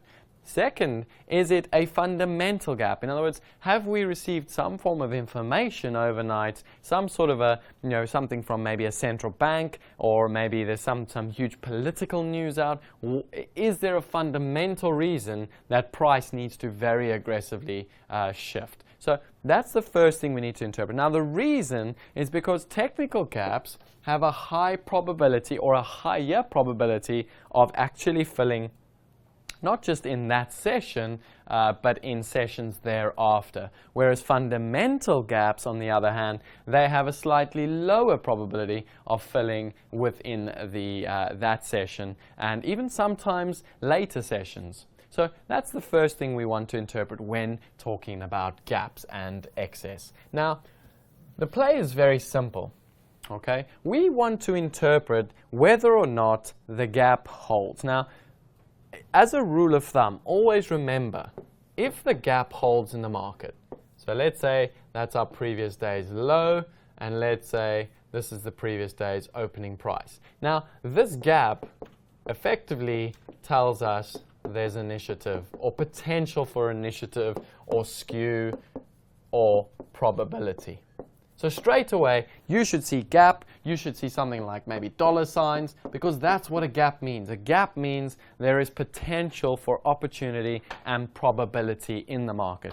Now remember what we spoke about in earlier slides. We said when there's a skew in the market or a market that's out of balance, it's going to force lots of different positions, whether it's initiative positions, whether it's responsive buying, whether it's initiative selling. It's going to force a lot of business or a lot of players into the market, because suddenly prices shifted from there down to there. Now, that creates opportunity for us as traders. However, we need to have unique strategies to implement and take advantage of the gap. So the first and most aggressive type of gap trade strategy will be where the gap does not fill. So let's take a look at what this example would typically look like. So we have the previous day's profile. We then have the gap formed, and today we've opened and gapped on the previous day's range. Now, the first example is where the market opens, it facilitates trade in either direction, we distribute, but we cannot fill in the gap to the outside even after attempting. Now, this is the key to this trade strategy. We need to see the attempt made. Now, this attempt would typically come as the cash market opens. Now, a lot of traders, what they tend to do is they get a little bit too aggressive in these gap strategies, and the reason is because they've come in, they've heard this news, they're thinking, oh, I better get on it, otherwise I'm going to miss it. And what they end up doing is they end up getting on that down leg, whilst the market is just trying to find a little bit of balance after having gapped. Remember, guys, when a market has gapped, let's say this market has gapped down 2%. That's a relatively large move. In other words, the market should almost be fully reflecting the new information. So bear that in mind, that the market needs to attempt. We need to see the K print, the L print, maybe the N print, the N print. We need to see maybe a couple prints. Well, it doesn't matter what they are. We need to see a couple of prints failing to fill that gap in. Once we fail to fill that gap in and the market starts to look a little bit top heavy and starts to rotate lower and hold higher or low and lower auctions, we then should see a continuation of the trend. So that's the most aggressive type of gap rule. But remember, we need to first see the attempt made at filling the gap. Now, let's take the second most aggressive example, where the market fills the gap but fails to re-enter the previous day's range. So we have our gap, the market opens lower, it trades both sides, and it starts to distribute, and eventually it distributes all the way up and fills the previous day's range. So we no longer have a gap in the market. Now, this is the second most aggressive, because if the market cannot get back inside the previous day's range, it's telling us that we still have quite a strong sentiment towards the downside. Now, the key to this trade strategy is, again, a little bit of patience. This is the one we tend to find that occurs most often with gaps. Markets don't like to leave gaps. Why? Because structurally they look very awkward. Structurally they don't make much sense. So very often the market tends to fill in the gap, but once it's kind of filled that gap in, it can then look to continue to distribute lower. Now, the key with this strategy is to allow the market to fill that gap, to allow the market to show us that a top is now in place. And once it's allowed us and showed us that top, whether it's a top formed on a tail, it's a top formed on maybe a slowing momentum, whatever it may be, once that top is formed, we then start to see again the distribution towards the downside or the lower end of the profile. So again, the reason we talk about the most aggressive and second most aggressive is that these are the most likely to show us or to hold the natural short-term bias, which in this case, because the gap is to the downside, will be to the downside. Now the third, and again, this one's also particularly good to trade, is when we actually get the gap that gets filled and we re-enter the previous day's range. So again, we gap. The market facilitates trade on both sides. However, after distributing for most of the morning, we then re-enter into the previous day's range. Now, the key with this strategy, and listen carefully because this is a particularly good strategy, the key with this strategy is to ask yourself what has created the gap, and it comes back to the question of, is it technical or fundamental? Now, the reason this is a key strategy is because if there is a fundamental reasoning behind the gap, you are going to get a lot of positioning. Okay, now what do I mean by that? So let's say overnight we hear some very, very aggressive news. A lot of short-term traders come into the market and all they're thinking is about the fundamentals. So we have a lot of aggressive shorts that have initiated new business in the market. Now, by that very token, if people are initiating shorts but the market cannot go down, it's telling us there's going to be a lot of short-term trapped short positions. And once those short-term positions get squeezed a little bit too far, we tend to get a very aggressive reversal in the opposite direction.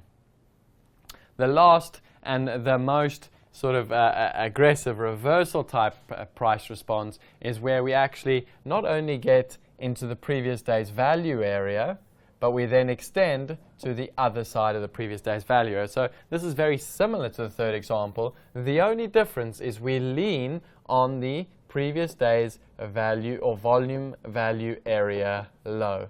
So that becomes a key pivot for us. If the market initially holds this area as resistance, let me make this a little bit better.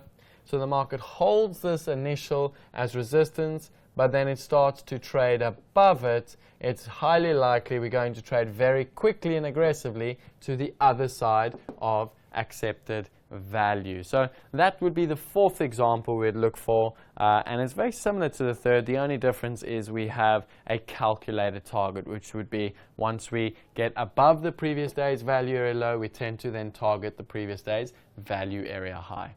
So those are the four examples. Now, the reason I show you these strategies, again, it's not that I want you to necessarily become, a professional gap trader.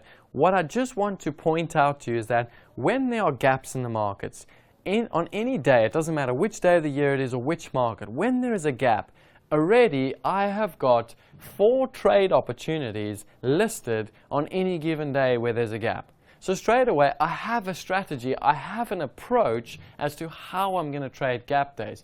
All I have to do is just follow the structured strategies I've shown you and execute accordingly. If you follow this roadmap, guys, you will succeed at not just the trading, but at developing some fantastic trade opportunities.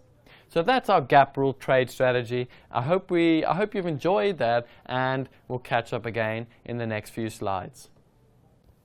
So welcome back to the Blackboard series part 6b.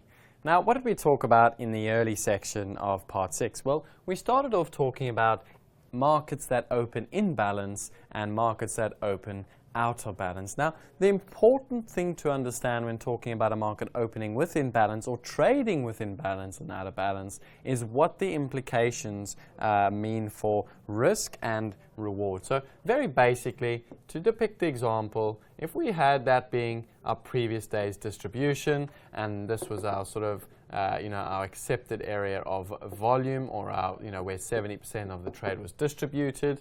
Now, if we open the next day somewhere within, the previous day's accepted area where 70% of the volume is traded, that market is said to be in balance. Now, when we trade in balance with the previous day, there's a lot of acceptance between buyers and sellers at those prices. And for that very reason, we have much lower risk attached to the market aggressively moving in one direction or the other. And of course, this can change over a period of a session or a couple of sessions, but initially there's a lower probability for aggressiveness on either side. However, also remember, with lower probability of risk, there's also a lower probability of opportunity. In other words, we need to almost bide our time and be a lot more patient waiting for strategy to develop. So that was our first example. We then turned our attention to markets that are out of balance.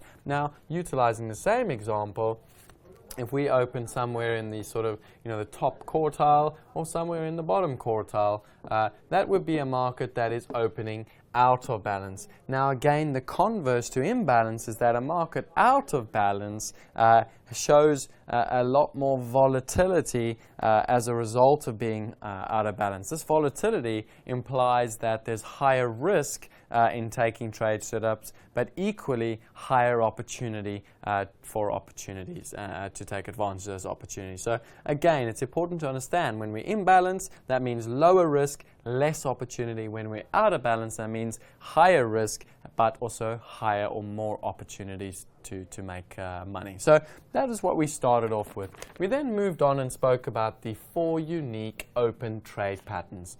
I spoke about some of the characteristics of these open patterns and the levels of confidence they give you in the potential for opportunity over the course of the day. Now, what we're going to quickly do is I'm just going to go over the 4 patterns with you again just to refresh your memory. The first one we had was an open drive, which is also the most aggressive of the patterns. So the market opens and it initiates in one direction. And once the cash market comes in, this initial, what we call a tail, gives us the strong bias for prices to continue upward over the initial part of the session.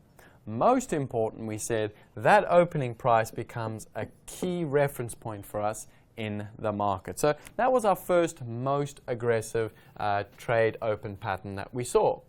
Our next trade pattern that we saw would be the open test drive. So again, the market would open.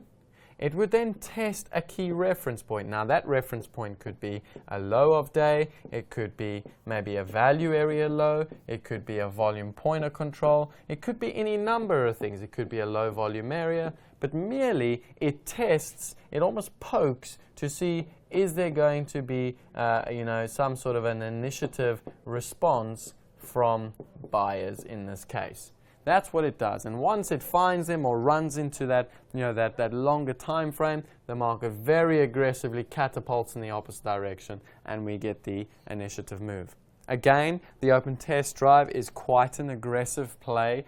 We do tend to look for sort of, strategies that can be employed towards the upside so long as this K-tail and this opening level remain. That was our second open type we could see in the markets. The third open type was the open rejection reversal. Now, this play type is similar to the open test drive, but it really it can be quite a confusing play because the market will open, it will then move in one direction, but it will look as though the early trend is toward the downside.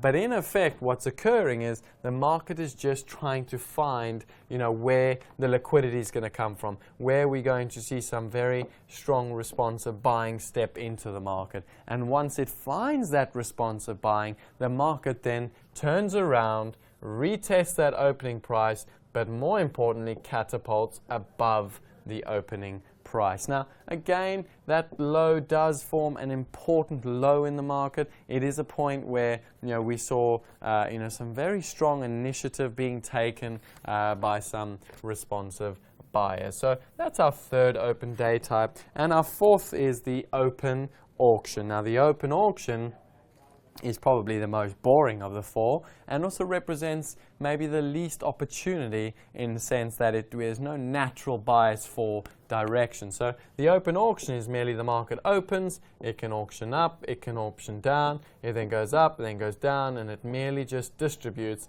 in a balancing type open. Now, there's a high tendency to find this open in both balanced and imbalanced markets. The important thing is to identify early on, if the market's auctioning on both sides of the open, there's a high likelihood of early balance, in the market, or let me rephrase, early distribution in the market.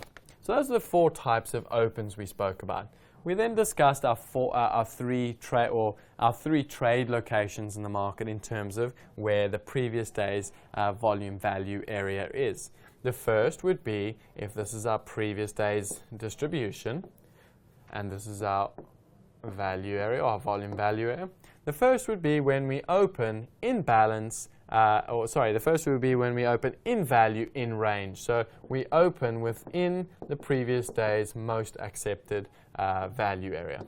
The second would be if we open out of value but still in range. So again, we either open below or above the value area low and the value area high, volume value area, volume value area. So that would be where we still open in range but slightly out of balance. And the third, which is the most aggressive and the most significant, would be when we open out of value but also out of range. So those are the three types of trade locations we spoke about. And we mentioned what the different trade locations imply for the potential for opportunity. Then what we spoke about was some very, very strong strategies that you can employ when you see gaps in the market. So go over those examples again. Go over the Blackboard Learning Series where we spoke about gaps. Develop those strategies for yourself so that you can understand and interpret and trade the gap days very effectively. This is the end of part 6. Good luck with your playbook completion, and we'll see you again in part 7. So we're now at the end of part 6, and I hope you've sort of started to see now how we're finally starting to develop various strategies around various principles that we're developing within the volume profiling course. So some of the questions I need you to check over, and I need you to just make sure you understand before moving on to your playbook, are as follows. So how often do markets bracket, and how often do they trend? Again, rough estimation. It's not an exact percentage. It's going to vary based on the time, the fundamentals in the market, but roughly how often are we bracketing and how often are we trending? Then define and interpret the 3 ways the markets tend to form turning points. Again, crucial. Remember those 3 turning points. I'll give you a little hint. Momentum loss and a little bit of excess and tail. Those are the kind of things you want to think about when referring to potential turning points. And then, what is volume and what is volatility, and why do they impact, the strategy creation? So crucial you understand that, and so crucial you add, the 2 elements of volume and volatility, not just to your understanding, but to your strategy formulation. And then fourthly, list the 4 types of market opens. Again, crucial. The way the market opens shows us either early conviction, which is strong, or low conviction. And then lastly, last question, list the 3 types of trade locations. And when you list them, again, think in your head, why are these trade locations important? Why is it important whether we open in balance or out of balance? Again, all this kind of thinking is going to get you to start formulating strategies based on market-generated information, fact-based information, as opposed to just looking at a chart and saying, well, this is a buy and this is a sell. Good luck with those concept checkers, and we'll see you in the playbook section. Welcome back to the playbook, guys, and firstly, question: find and insert an example of a bracketing market and a trending market, and put it in the space provided. So, one of the four markets: Eurodollar, FX, oil, bunds, or E-mini S&Ps.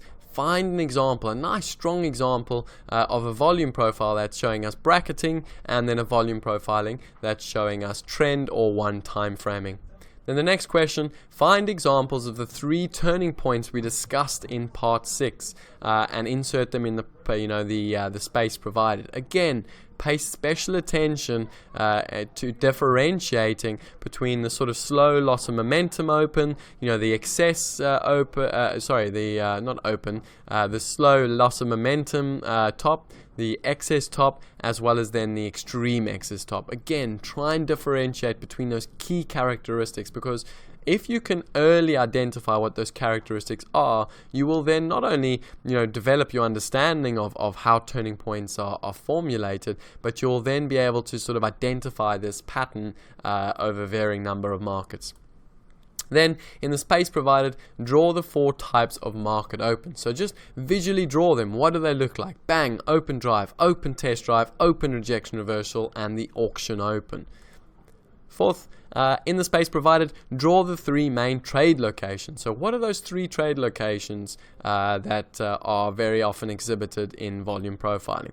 And lastly, very exciting, we're finally going to begin our section at the bottom of your playbook, which are our strategies. This is probably the most important part of your playbook. Spend a lot of time on this. Don't rush through this process, because when you start progressing in your volume profiling career as a trader, you're going to constantly be leaning on these strategies I'm developing with you. You're going to be constantly upgrading them and adding to them. So take a lot of time developing these strategies. This is going to become your bread and butter. So using the 3 unique strategies, which are the inside daybreak, the V reversal, and the gap trades that we discussed in part 6, find an example of these strategies in the Eurodollar, the E-mini S&P 500, the WTI oil, and the German bund, and add them at the end of the playbook. Now, the reason I want you to do it in all 4 markets is for very good reason. If you do it in all 4 markets, it's going to make you realize that these basic 3 strategies occur not just in these 4 markets, but in any markets. And that the important thing when developing a strategy is to understand it's not so much about the strategy, but it's about understanding the principle underlying the strategy. If you can do that, not only are you going to develop the strategies I'm showing you, but you're going to start to develop your own unique strategies. Good luck, and we'll catch you again in part 7.